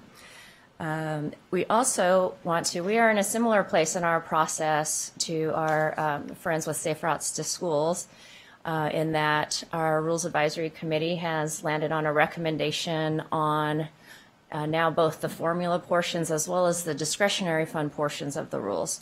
And so we're here today to give you an overview of the formula fund portions to see if you have any questions, comments, major inputs for us before we then move into the formal rulemaking process. So as a reminder, the Statewide Transportation Improvement Fund is by statute specified that 90% of the funds would be allocated by formula contingent on an approved service improvement plan for each of the qualified entities. That's estimated to be about $103 million a year. Approximately 5% of the fund, or 5% of the fund will be allocated to a discretionary competitive grant program, 4% to an intercommunity discretionary grant program, and 1% will be set aside for a technical resource center and for Odot's administration of the fund. With the formula funds, there is a base allocation amount of $100,000 per year per qualified entity to make sure that there's some level of meaningful public transit across Oregon. The payroll tax that funds, the employee payroll tax that funds the STIF is called for the funding to go back to the communities from which the employee generated the payroll. We have qualified entities that are eligible to receive formula funds, and they're responsible for managing a local decision-making process to select projects and services to recommend to the Commission as part of the approval process for their STIF plans. These are the same agencies, if you're familiar with our Seniors and Persons with Disability program, our STF program. It's the same 42 agencies that are the qualified entities. So that's mass transit districts, transportation districts, tribes, and in areas where there is neither a mass transit district or a transportation district, the county is the qualified entity. So they're the ones who manage the STIF formal rulemaking process. So I wanted to turn now to talk about a bit about the 5 key elements of the plans or of the rules for the formula funds. Starting with a bit of background for you, just to remind you of where you've been, which is in September 2017, the Commission authorized the transit section to start rulemaking, including the formation of a rules advisory committee. We stood up the advisory committee in October, and we've been conducting monthly meetings, and the committee, in fact, concluded their work with recommendations on the formula fund rules as well as the discretionary fund rules. So, moving into reviewing the key elements of the formula fund rules. The first element is the STIF plans. So potential recipients of formula funds would be required to develop local service improvement plans. Those local service improvement plans would be required to come from, the projects in those plans would be required to come from their locally approved transit plans. And there's a variety of plans that would be eligible for those to come from. Part of what's important about that process is that they would be how those plans are developed, that they're developed through a comprehensive public involvement process, that the providers are working in partnership with other nearby providers as well as other local agencies.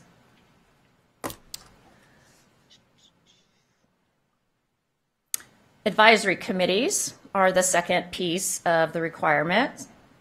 Qualified entities would be required to form a local advisory committee composed of members that represent diverse interests, perspectives, geographies, and population demographics of the area that the qualified entity is responsible for.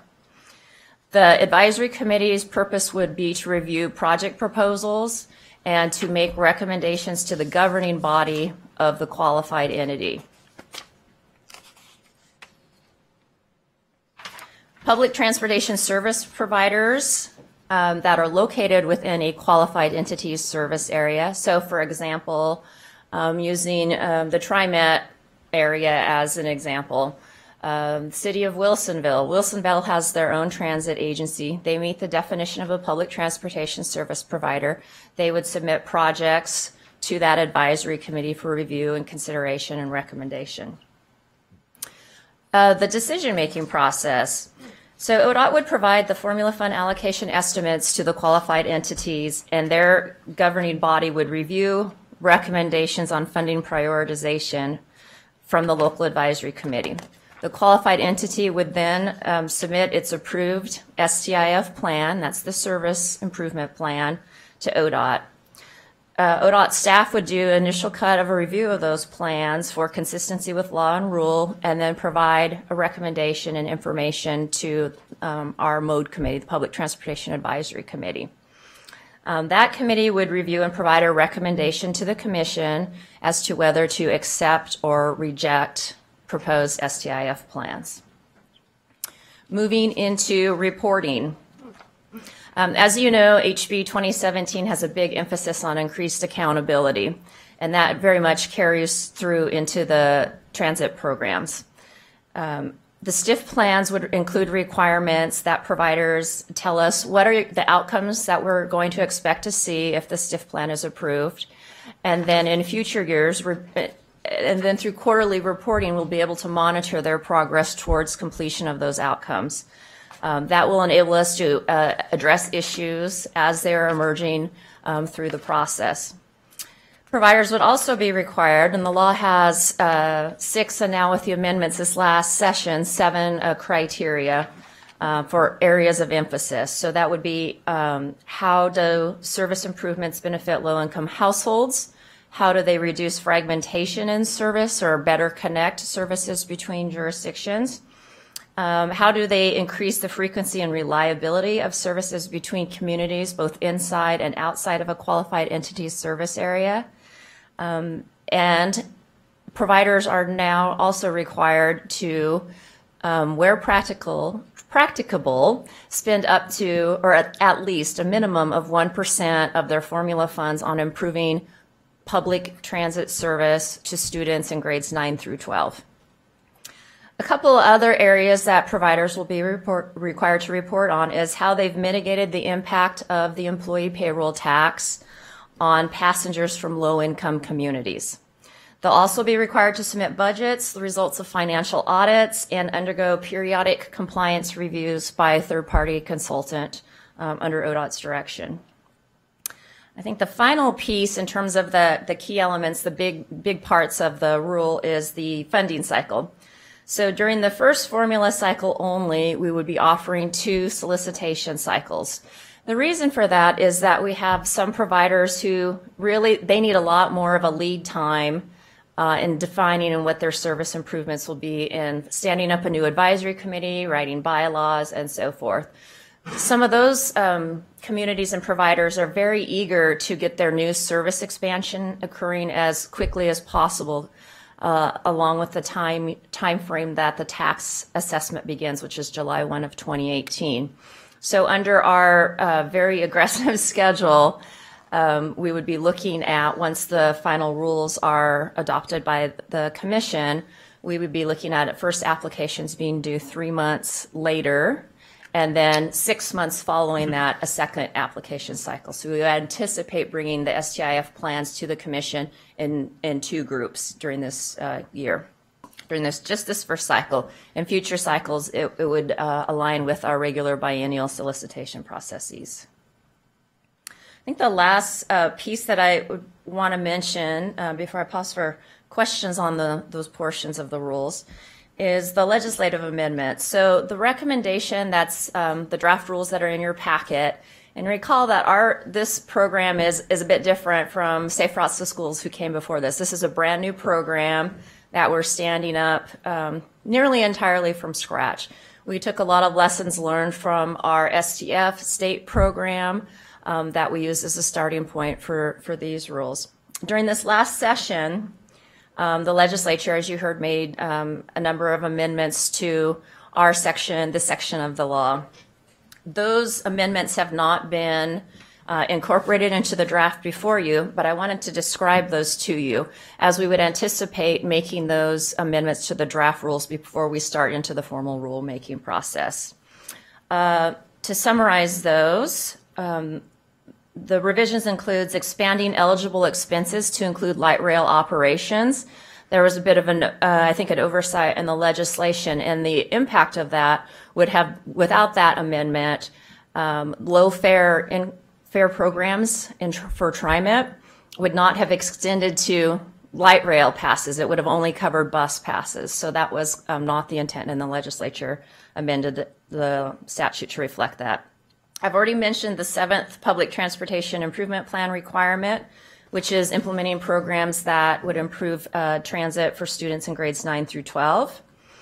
Another amendment would allow qualified entities two or more qualified entities to form joint advisory committees, which is a tremendous benefit and efficiency for these qualified entities, and really gets at the heart of what ODOT and I think the legislature also wants to see, which is improved efficiency, improved coordination, better connectivity between transit providers.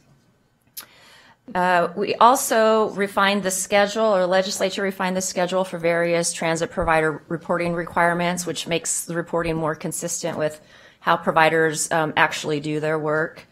And it revised, another significant change was revising the operative date of this section from January 1, 2019 to July 1, 2018. That doesn't change anything about ODOT's work plan or work program. What it does is it allows providers at their own risk to start spending against their STIF allocation with the ability to reimburse themselves upon approval of an STIF plan if the project and the work that they're doing is included in that approved STIF plan. And this, again, is a tool that will likely be used by a handful of the larger transit providers who can afford to front the money. But TriMet in particular was looking for this language because they wanted to implement their low-income fare program at the same time as the new tax was being imposed. And this enables them to do that.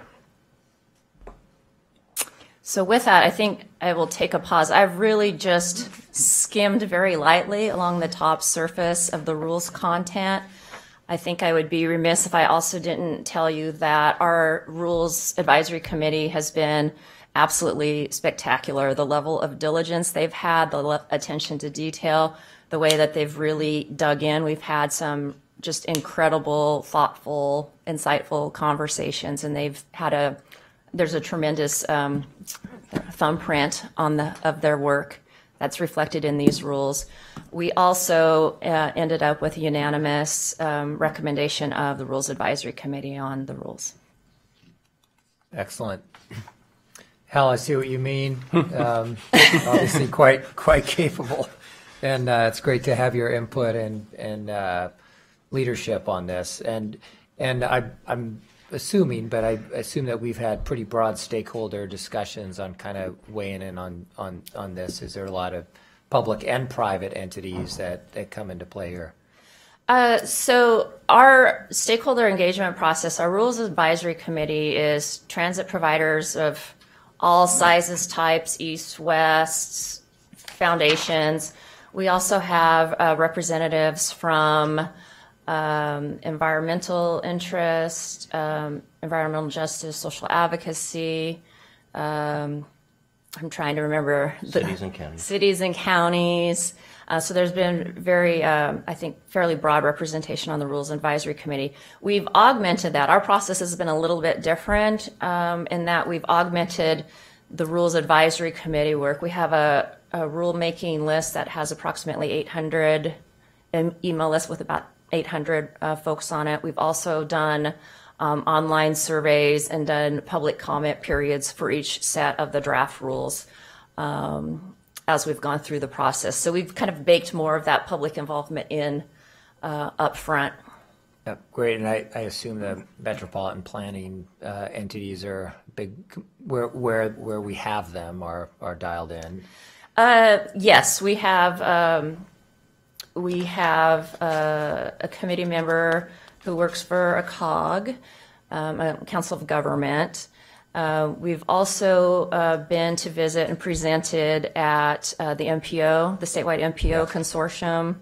That's the other piece that I failed to mention. I think we've presented at over 20 different groups, entities across the state, area commissions on transportation. We've been to visit with them as well. Yeah, great. So I assume that also includes the Class 1 and short line rails where appropriate?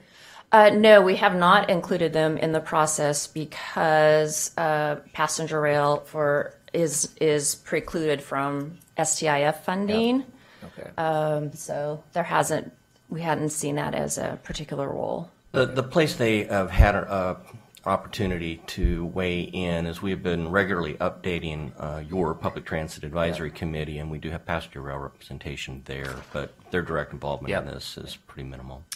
And you asked specifically about business. We do have a business representative from the Portland metro area. Frank Angelo has been on our Rules Advisory Committee. Yeah, it looks like you're being very thorough and making every effort to bring in the stakeholders, and that's greatly appreciated. And I will turn to Commissioner Simpson. Yeah. Quick question on the discretionary side. So, well, first, our process, you guys will be coming back in July to, oh, okay, sorry, wow. Yeah, more detail. I was just pausing on the rules, and then there's more to come on. You were already thinking what I was going to say, yes. I could tell. We get a couple more cracks at the apple here. Yeah, but I wanted some clarifying information related to the intercommunity discretionary. So I would assume that was intended for kind of smaller rural communities, but it just says 2 or more communities, improve public transportation between 2 or more communities. And I just wanted to know if is that intentionally for the rural communities? If so, could we be more clear about that? Or is it someone to say, hey, we want to connect some kind of transit system, a van or something to connect this neighborhood district to that neighborhood district? I just wanted to know if we had that clarified. I'm happy to answer that question. We will be coming back to you, though, next month to talk specifically about the discretionary and the intercommunity discretionary rules.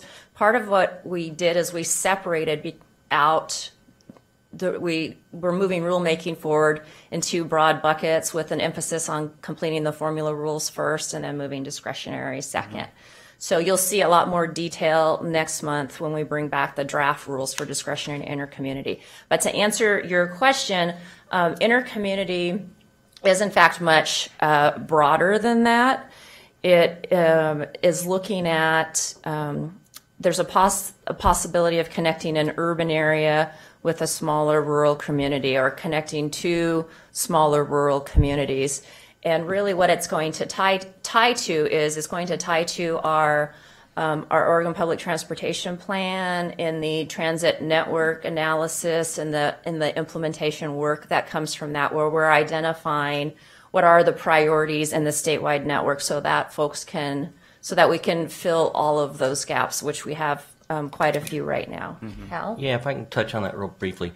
The intent behind and we are very specific when we say intercommunity. We're trying to make a distinction between intercommunity connections and intercity connections. And we work very hard within ODOT's purview to look for broad communities, particularly rural communities that do not have public transportation connections, and we fund those where there's no commercial service available. But the intent behind the intercommunity funds are really to find efficiencies between providers. Within this state, kind of the history of development of public transportation, it's been a local effort where folks have seen a local community need, and they've developed their system with an internal focus. And frequently you'd have transit districts with a border with governance that basically says you cannot provide service outside of that border. The idea behind this money is to find opportunities to kind of break open some of that and to achieve as much efficiency between communities as possible. One of the best examples where they were able to do that with a little bit of assistance from us is what's called the Northwest Connector. Mm-hmm. And it's really where transit providers from Columbia County through Sunset Empire, down the coast to Tillamook, down into Lincoln City, have all just aligned stops and schedules so that you can step out of one transit area and immediately hop on a bus and move fairly seamlessly around that part of the state. And there was just a desire to see those type of efforts replicated. TriMet in particular, they've got governance that basically says they can't work outside of their community, but that doesn't mean we can't bring folks from the outside into the TriMet network. Mm-hmm. So that's the intent. So it's pretty broad intentionally. Any other comments, questions? Thanks.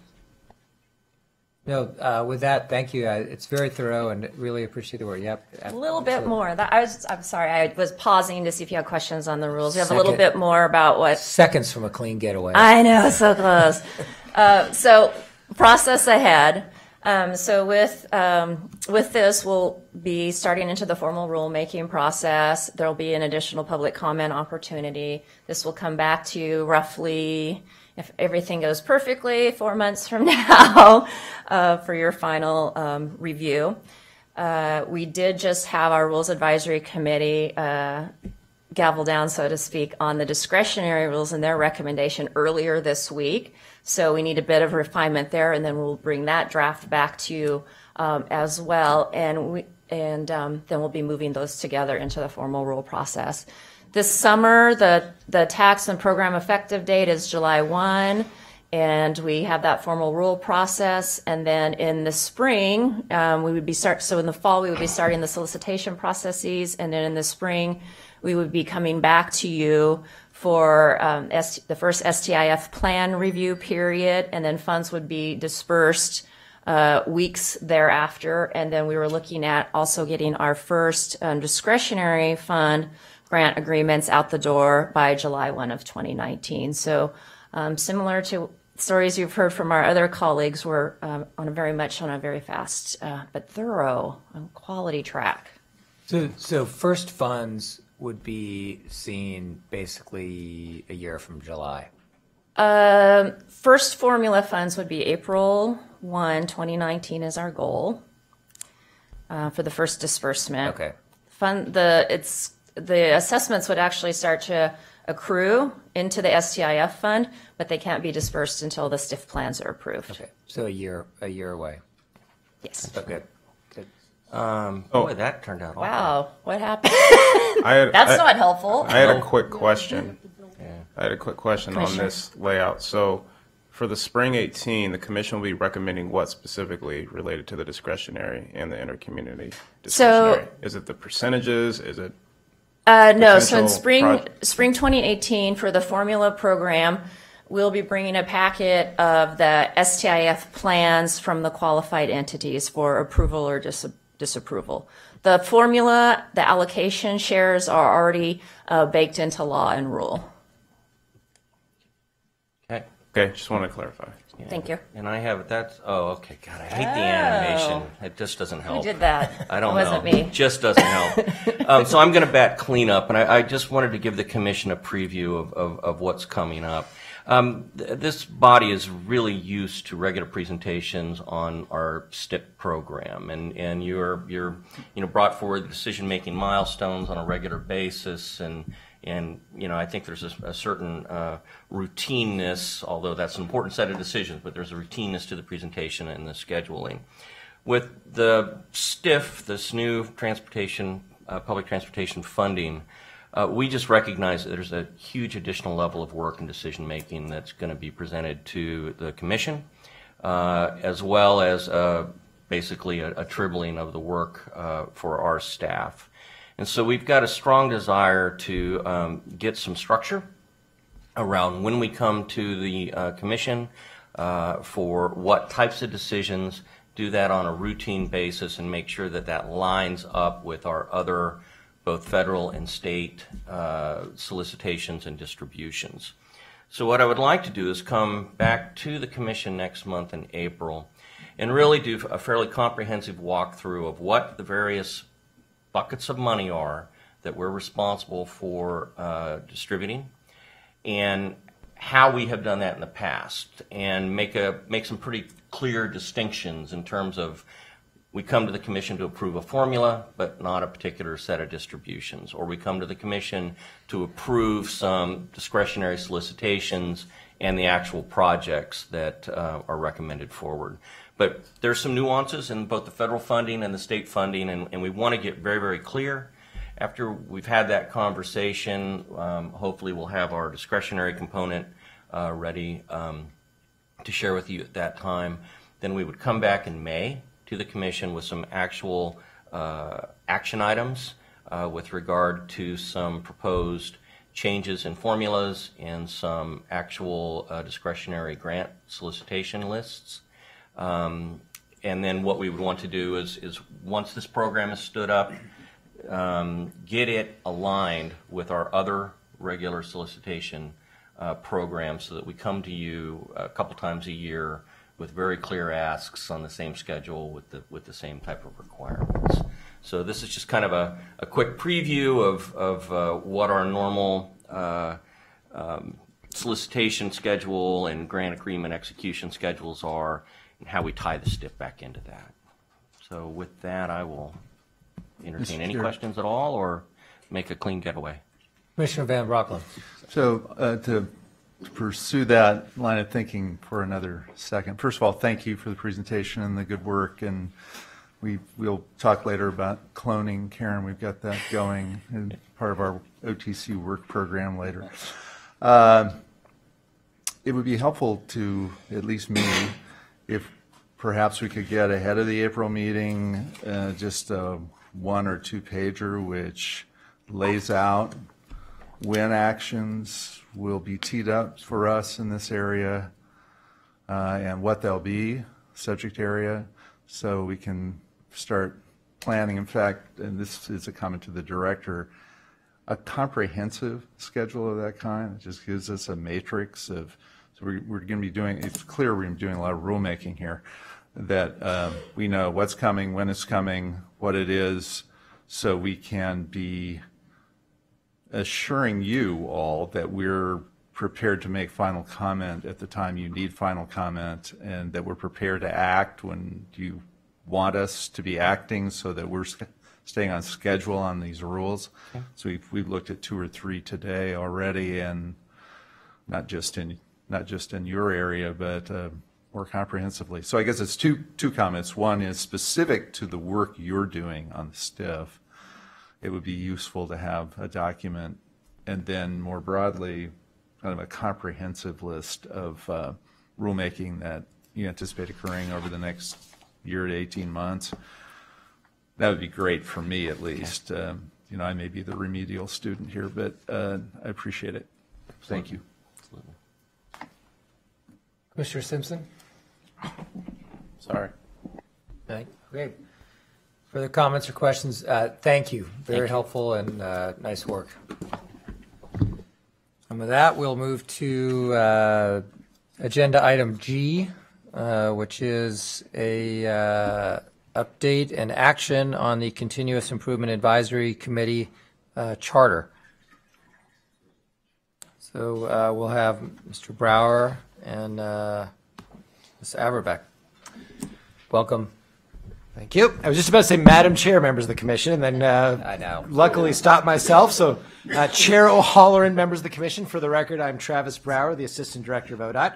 I'm here to talk about the Continuous Improvement Advisory Committee, or CIAC, a topic we've talked with the Commission a couple of times, gotten your feedback, and are now prepared to bring you for your review and approval the final charter, as well as the recommended membership that is coming from our esteemed Chair and Director based on their review of the applications. As a reminder, the Continuous Improvement Advisory Committee was created by HB 2017 with the specific charges of recommending key performance measures to the Commission and recommending ways to make the agency more efficient. So essentially the charge of this group is to measure and improve the agency's performance overall.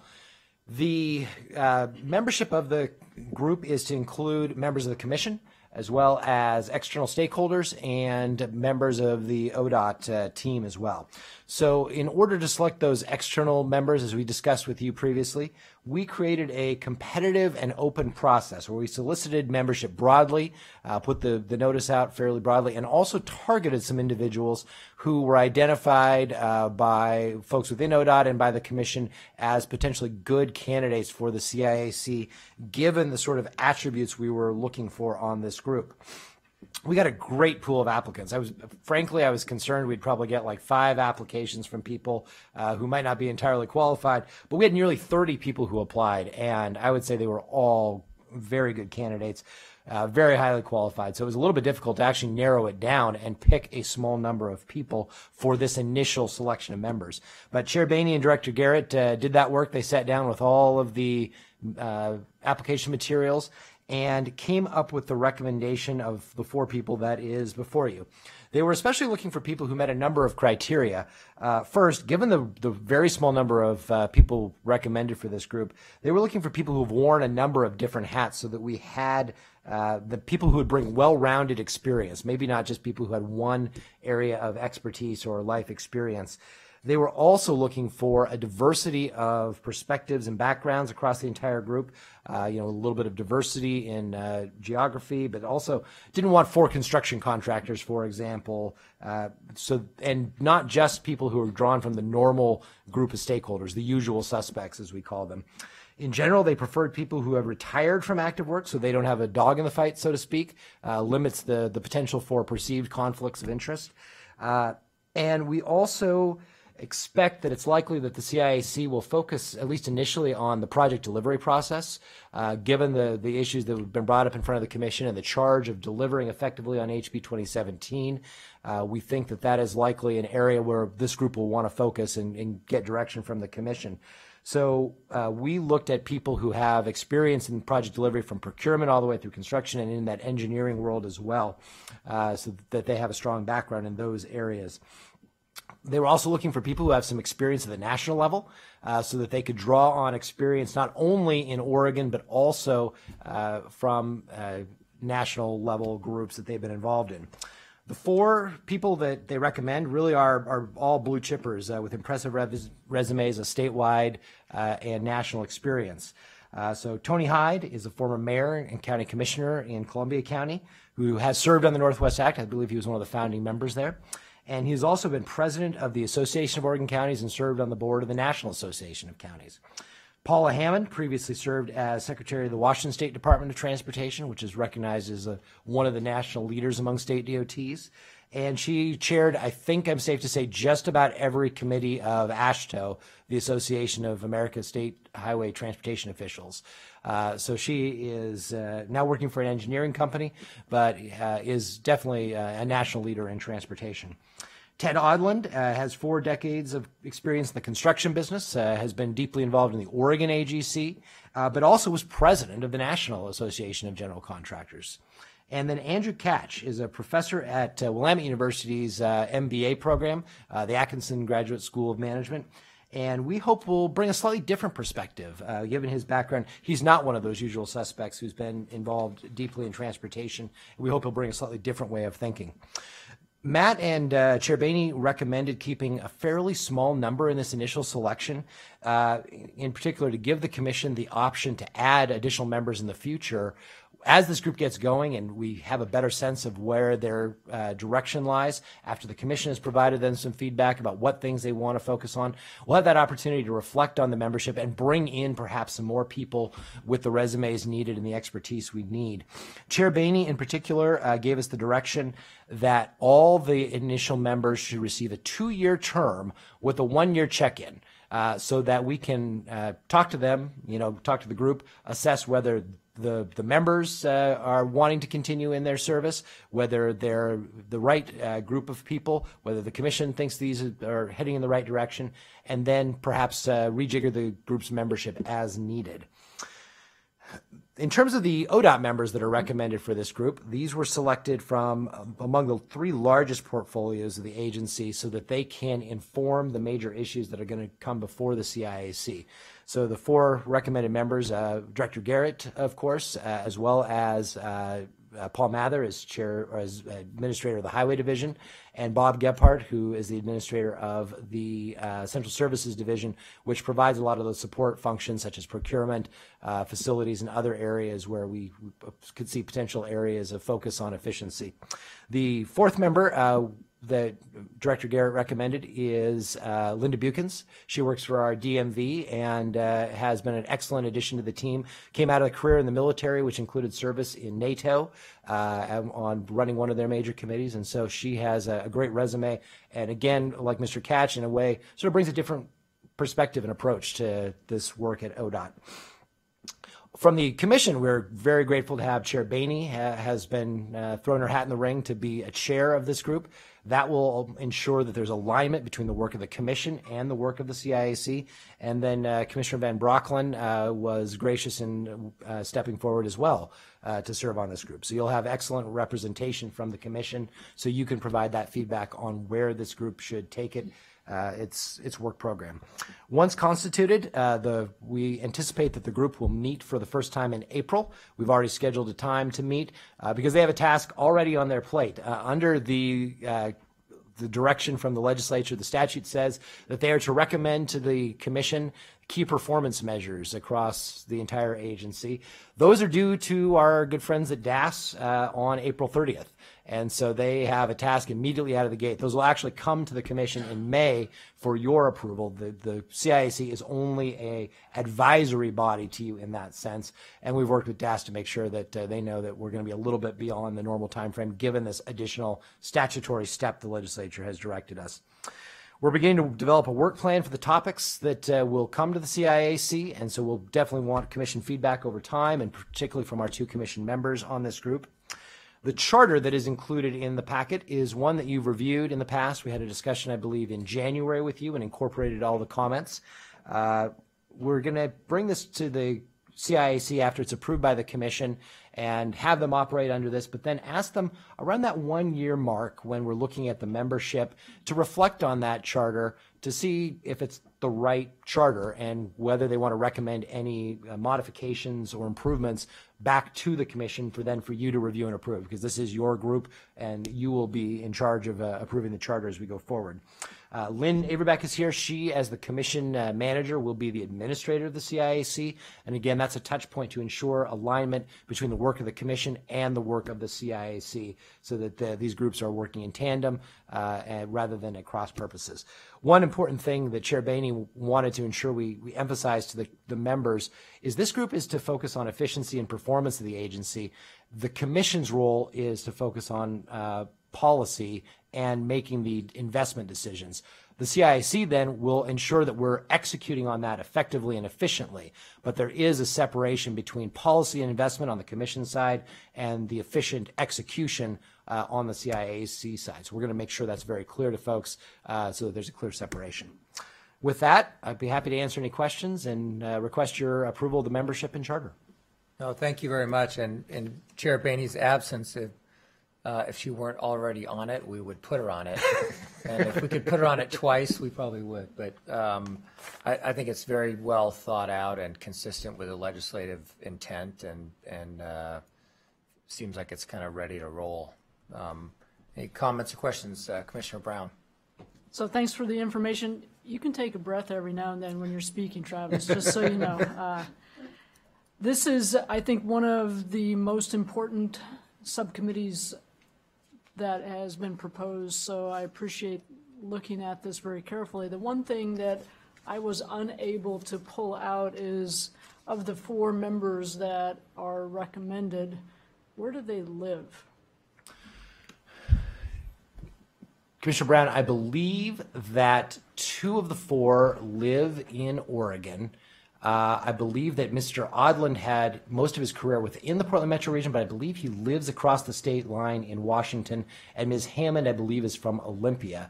That was one of the questions that Chair Boehne and Director Garrett engaged was, should we focus on people only from Oregon?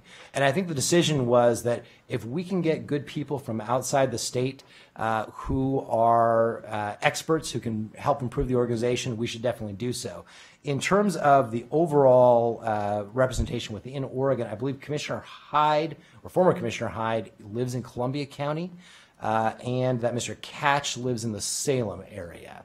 So it is one, in terms of geographic diversity, we have 10 members, 1 from east of the mountains. We do not have any from southern Oregon, and those will be considerations as we think about future appointments for the board as well, about whether there needs to be greater geographic diversity.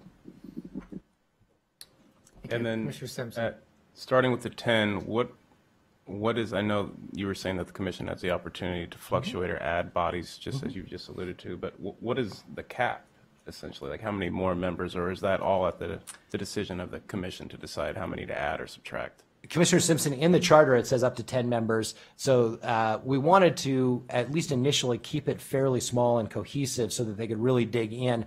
We have found that we have a lot of other advisory committees that get really big, and managing those and actually having a cohesive approach gets difficult as the table expands. You certainly get a greater diversity of viewpoints, but the commission direction on this was not to have a focus on representation of various interests, but to really bring the right skill sets around the table. So it will really be up to the commission as we watch this group functioning to make a determination. Do you want to expand the overall number? Do you want to keep it the same? And so, in the future, if you want to bring people with additional skill sets to the table, you can choose either to replace the existing members as they term out or as you reflect on membership, or simply just to expand the size of the group.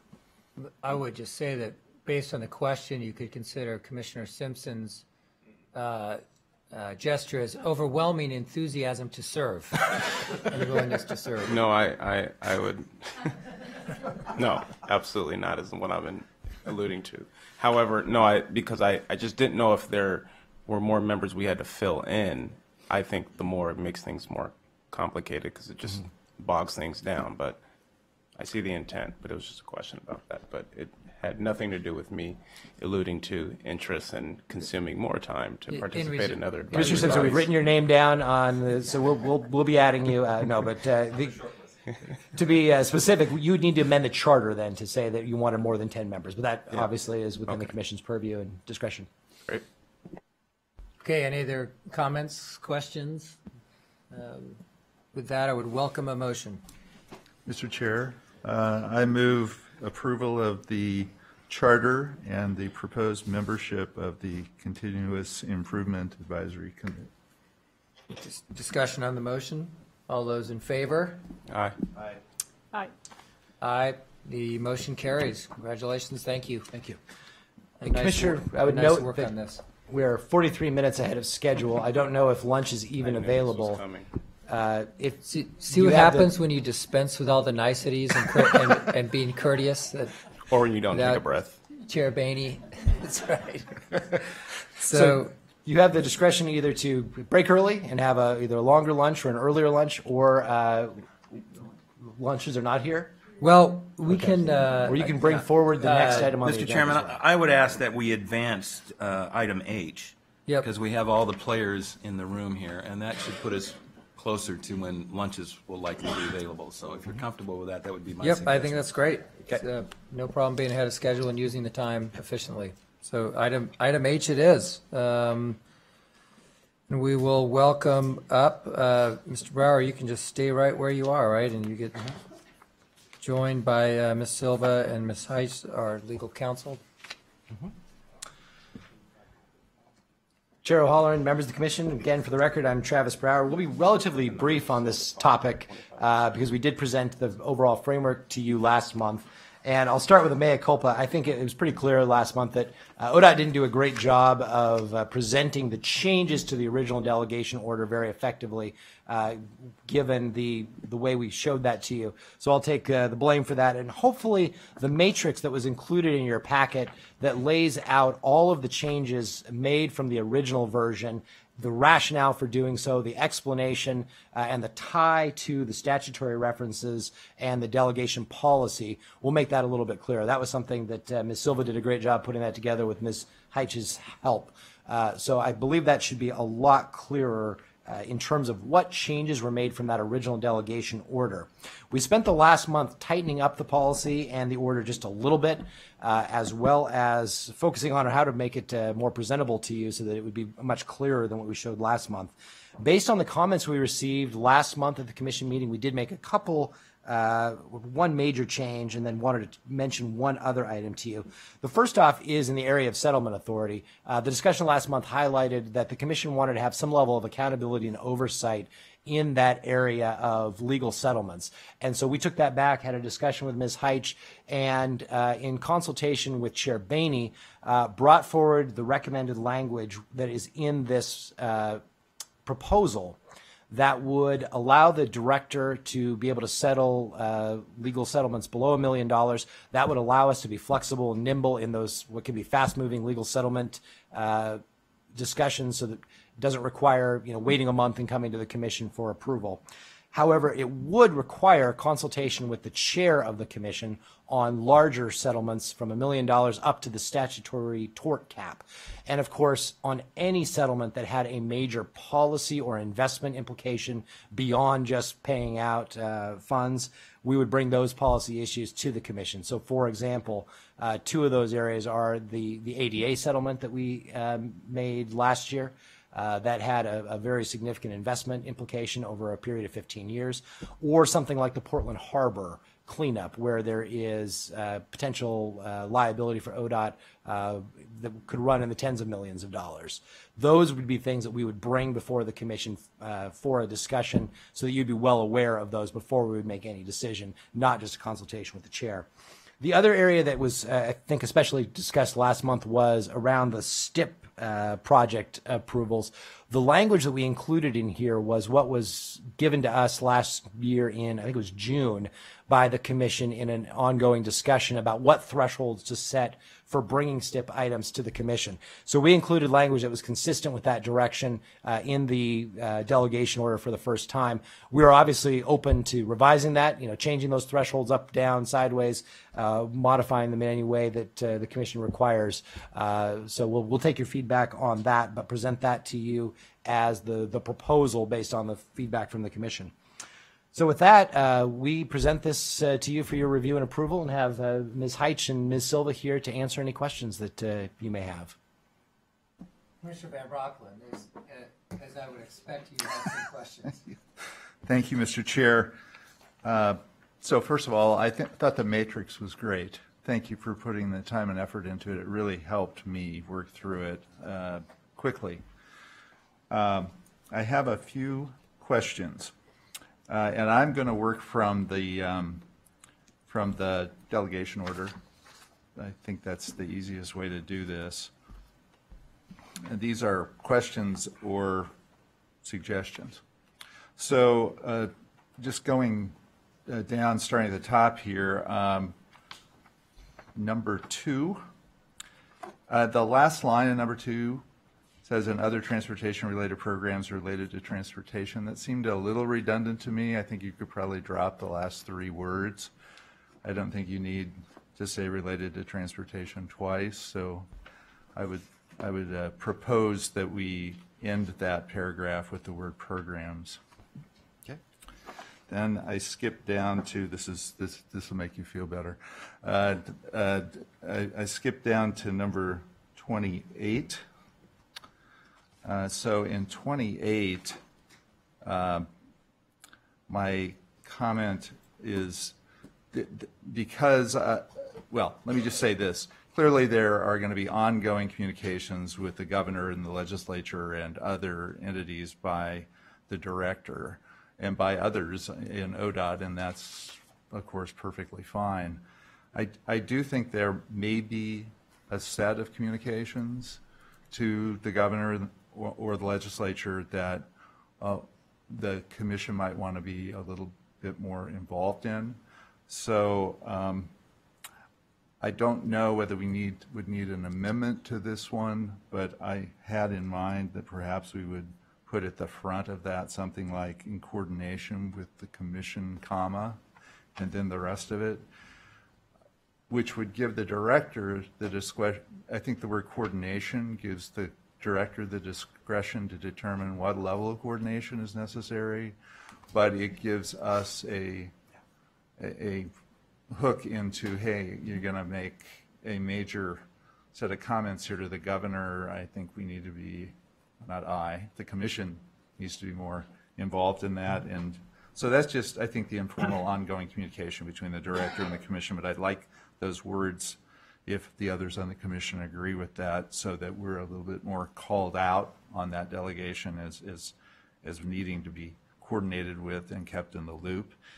Then on number 30, I just had a question about why $4,236,000. I didn't know where that came from. So that's a question. Bonnie Heights, DOJ. That is the top level of the cap on tort claims against the state right now. Okay, So it great. would be within the settlement authority up to the top level. Up to the cap. Okay, great. Thank you. So I just have a couple more. 31. No, wait. Yeah, 31. Sorry, I have to move this. 31. I think there might be a typo in 31. If you go to, where is it? Transportation In the first line, I think there's a, I think.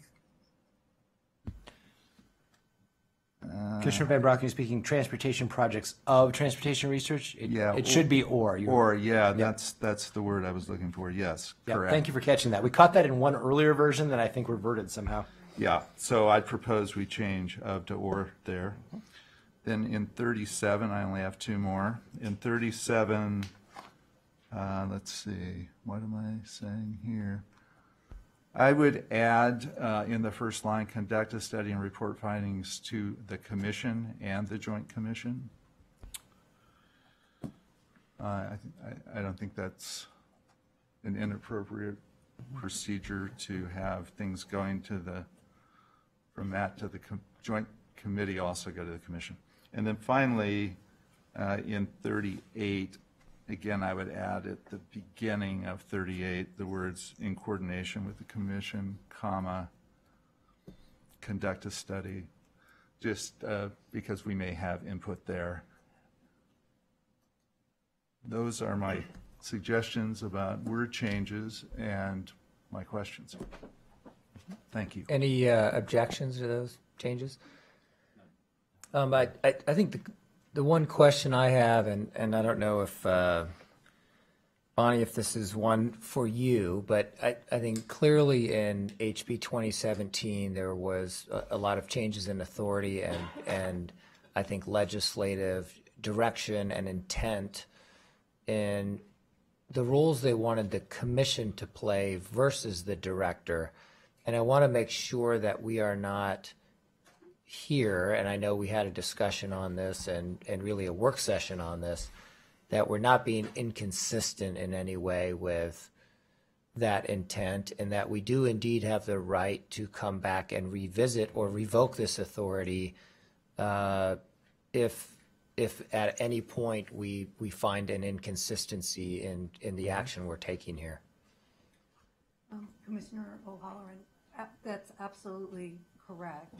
This is a delegation order that allows some of the authority that you have to go down to the agency, but you're not relinquishing it.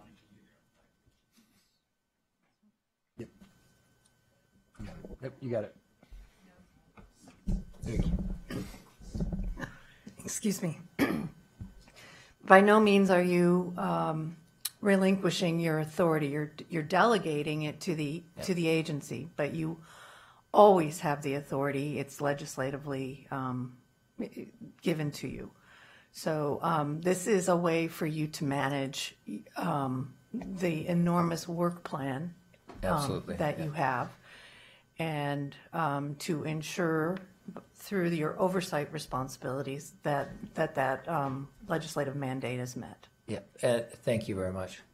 And also, Commissioner Harn, we, in tightening up the delegation policy, delegation order, and in creating this matrix, did an extensive review of all of the changes that House Bill 2017 made to the original statute to make sure that we accounted for those intentional kind of changes. And so what you see here does take that into account, and we would be happy to dig in at any level that the commission wants to see. No, and maybe I'm just making myself feel better by saying it, but I think that this is well thought out and I think well laid out, so that the authority that has been either clarified or granted in HB 2017 is explicitly outlined here, and that the commission takes an action to delegate certain authorities to the director and to the department, so that the execution and operations of these things on a day-to-day basis can be carried out. And I think we do that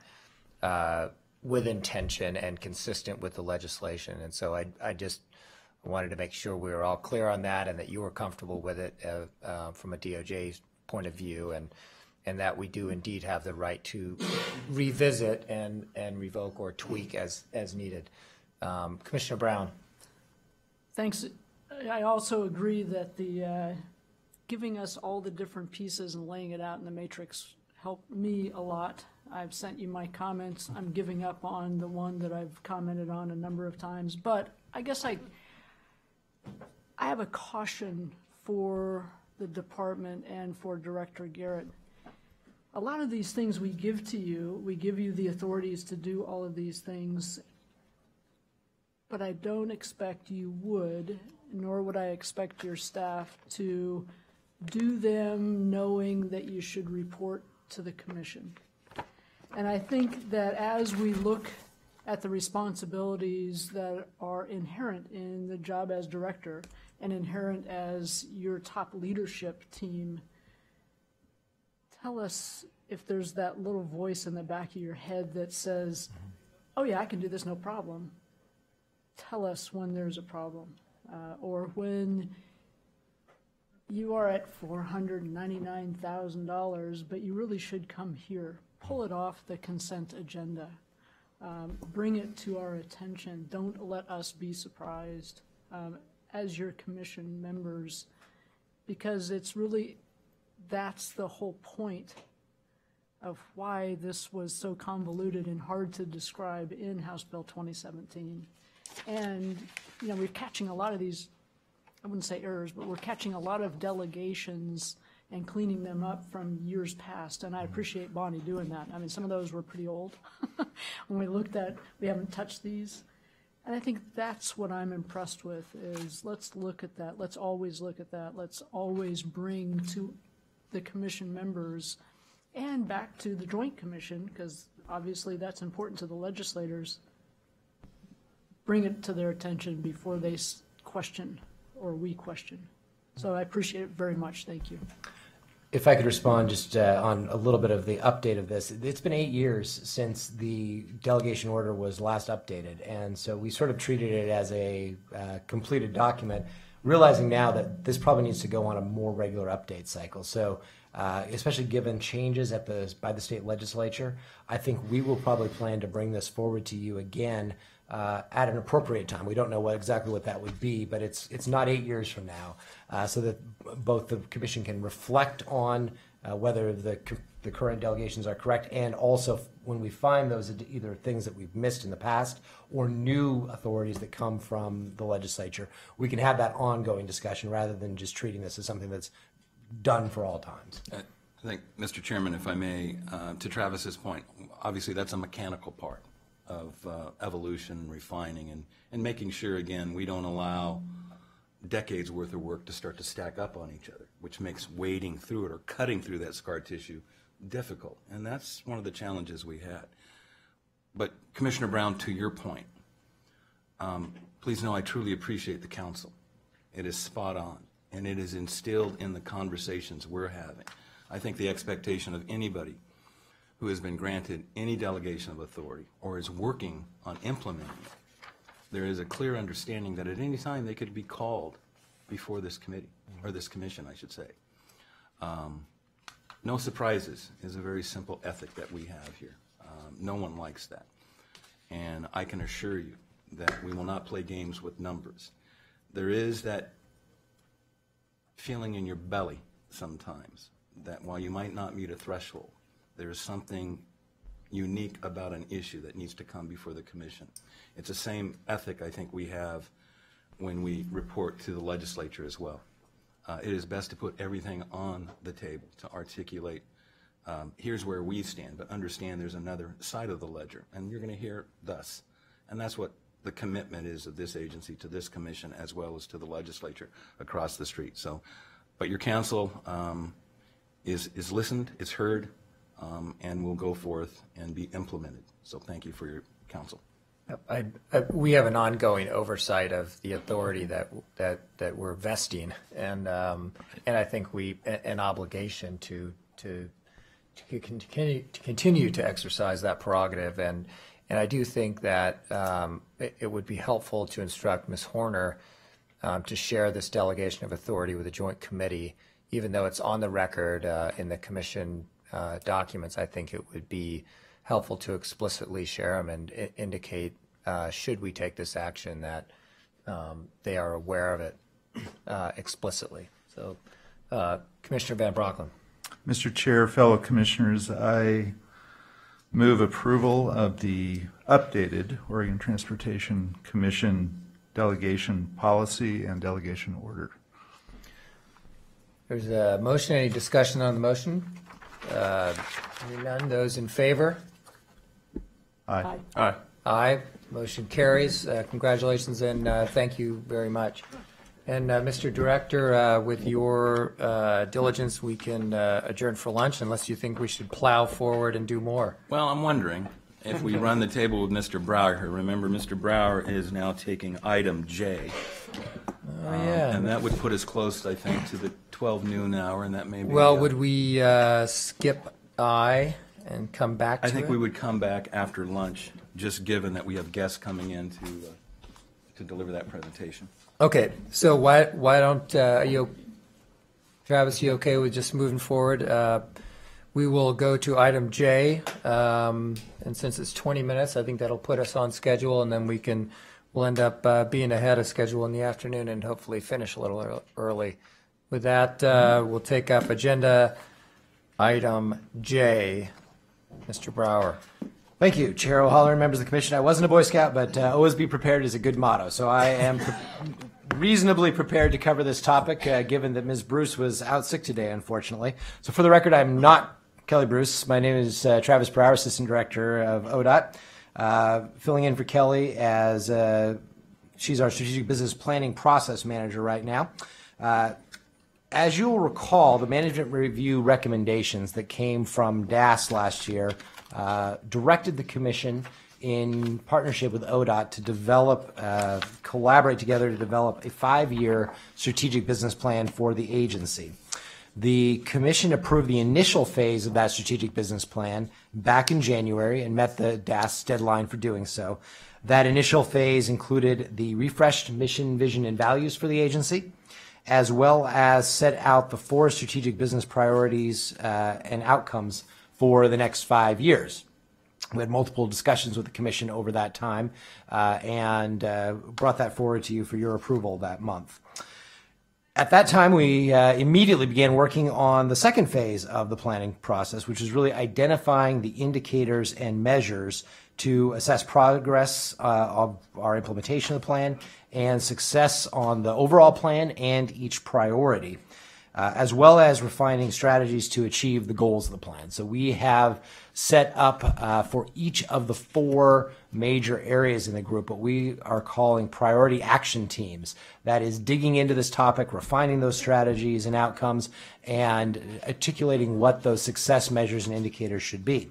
In your packet, we have included a document summarizing that work to date. It was in the supplemental packet this morning because this is literally hot off the presses as that work is ongoing.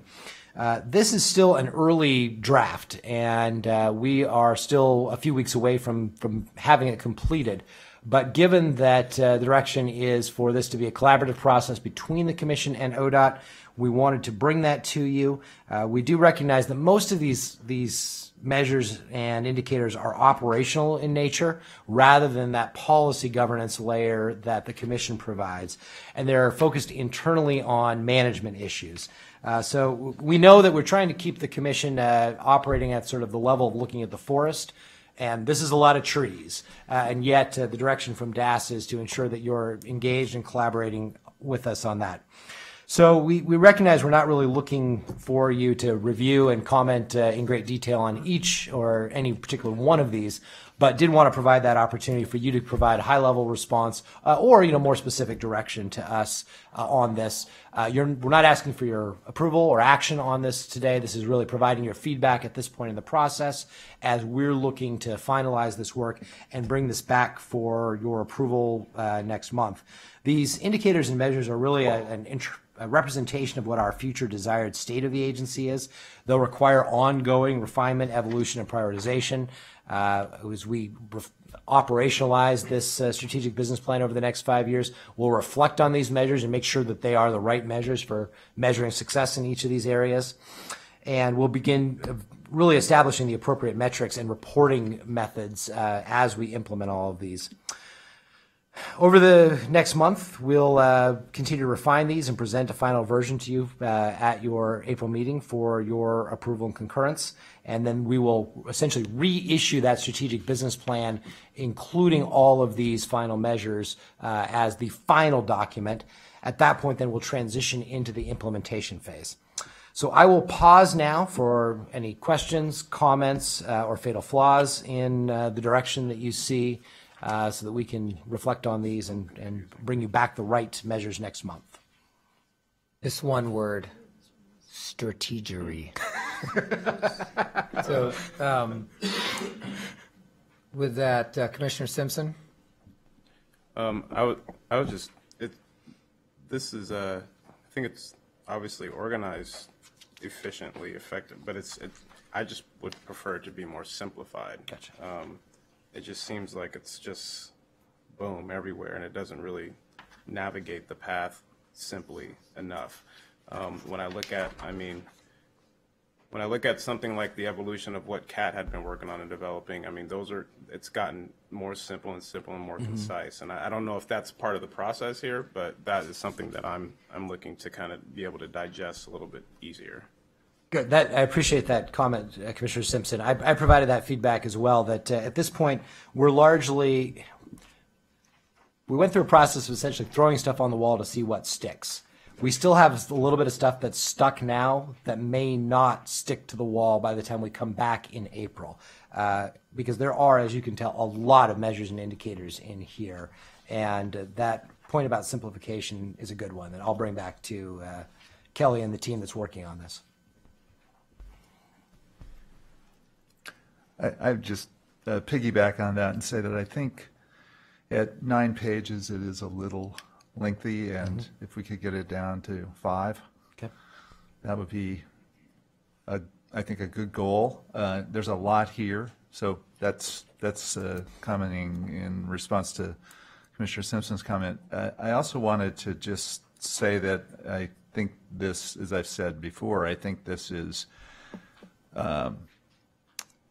Well, I think having a plan of this type is a great thing and a good roadmap for the agency. I also think it's a plan that is occurring in a period of change and transition of the Commission's focus in light of House Bill 2017 and other things. And so this is subject to change, maybe even substantial change. And related to that, of course, is what we talked about earlier today, which is the Continuous Improvement Advisory Committee, which may bring to us ideas that are beyond the kind of the circle of Odot and the OTC and Oregon government to people with other experiences in other contexts that may have ideas about how we can improve operationally and managerially, and that is all ahead of us. So I view this as it's a snapshot. It's a plan that needs to have lay out what we're going to do over the next several years. But in terms of the process, I think we'll go through and determining where that goes over the next year, 2 years, 3 years. I think it will change, and I think we ought to embrace the change where it improves it. Rather than get too aligned with, aligned's the wrong word, too tied to it in terms of it being something we want to kind of protect because we put so much work into it to get it to where we get it. And I'd encourage the department to think about it that way as a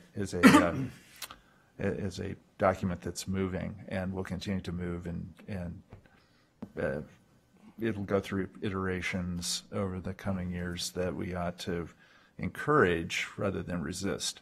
Yeah, Commissioner Van I don't sense anyone resisting it, by the way, but that's just, I think, the mindset we've got to have about it. Thank you. Commissioner Van Broeckelen, that's exactly the approach we're taking, that this is a living document that hopefully does not gather dust on a shelf. I mean, that is exactly the opposite of what we're attempting, and that it will be something that we are constantly reviewing, refreshing, updating with really an ongoing process. So the document is at some level less important than the ongoing process of implementation and update and refresh that we will be engaging after it's complete. Commissioner Brown. So, and I know, Travis, this isn't necessarily your document itself, and to Kelly's credit, we threw a lot of stuff at the wall, and we had some very interesting meetings, maybe bizarre meetings as we went through some of these. But the actions in this, there are 7 actions. And I think those 7 actions are things that should come front and center to the OTC. Are those the right actions? Because they kind of get lost in the way this is delivered. But if we look at those 7 actions, are those the right ones? Are those in the priority that we want? And then look at the measures for those actions. I think that would be where I would want to look at and simplify, as Commissioner Simpson said, because they kind of get lost in the paper. But I think those are the ones that you want front and center. And then the process, the whole first page and a half on the process and what they mean can slide to the back or whatever. But I think we should focus on those actions. Are they the right ones? And maybe as a group we can look at that and provide a little more input to you. I know we did on homework assignments already, but maybe that's the way to look at this paper and provide some input to you and or Kelly and go from there. But thank you very much. Yeah. So there's been a lot of work done on this since the day we started. And Travis, thank you for filling in. And I think with that, I think we can adjourn to lunch a little bit early, and we will reconvene at the scheduled time of 1 o'clock, and we'll be a little bit ahead of schedule concluding. So we've got some informational, a few action items, and the consent agenda. Mr. Chairman, I think that's right. And just to give a heads up, Jerry, it seems to me if we come back at 1 o'clock, let us move the performance measure conversation up there. That will sync us up then at the 1:30 time frame when our friend from the Department of Administrative Services comes up. Yeah, perfect. Yeah. Okay. With that, we're adjourned for lunch. Thank you, everyone.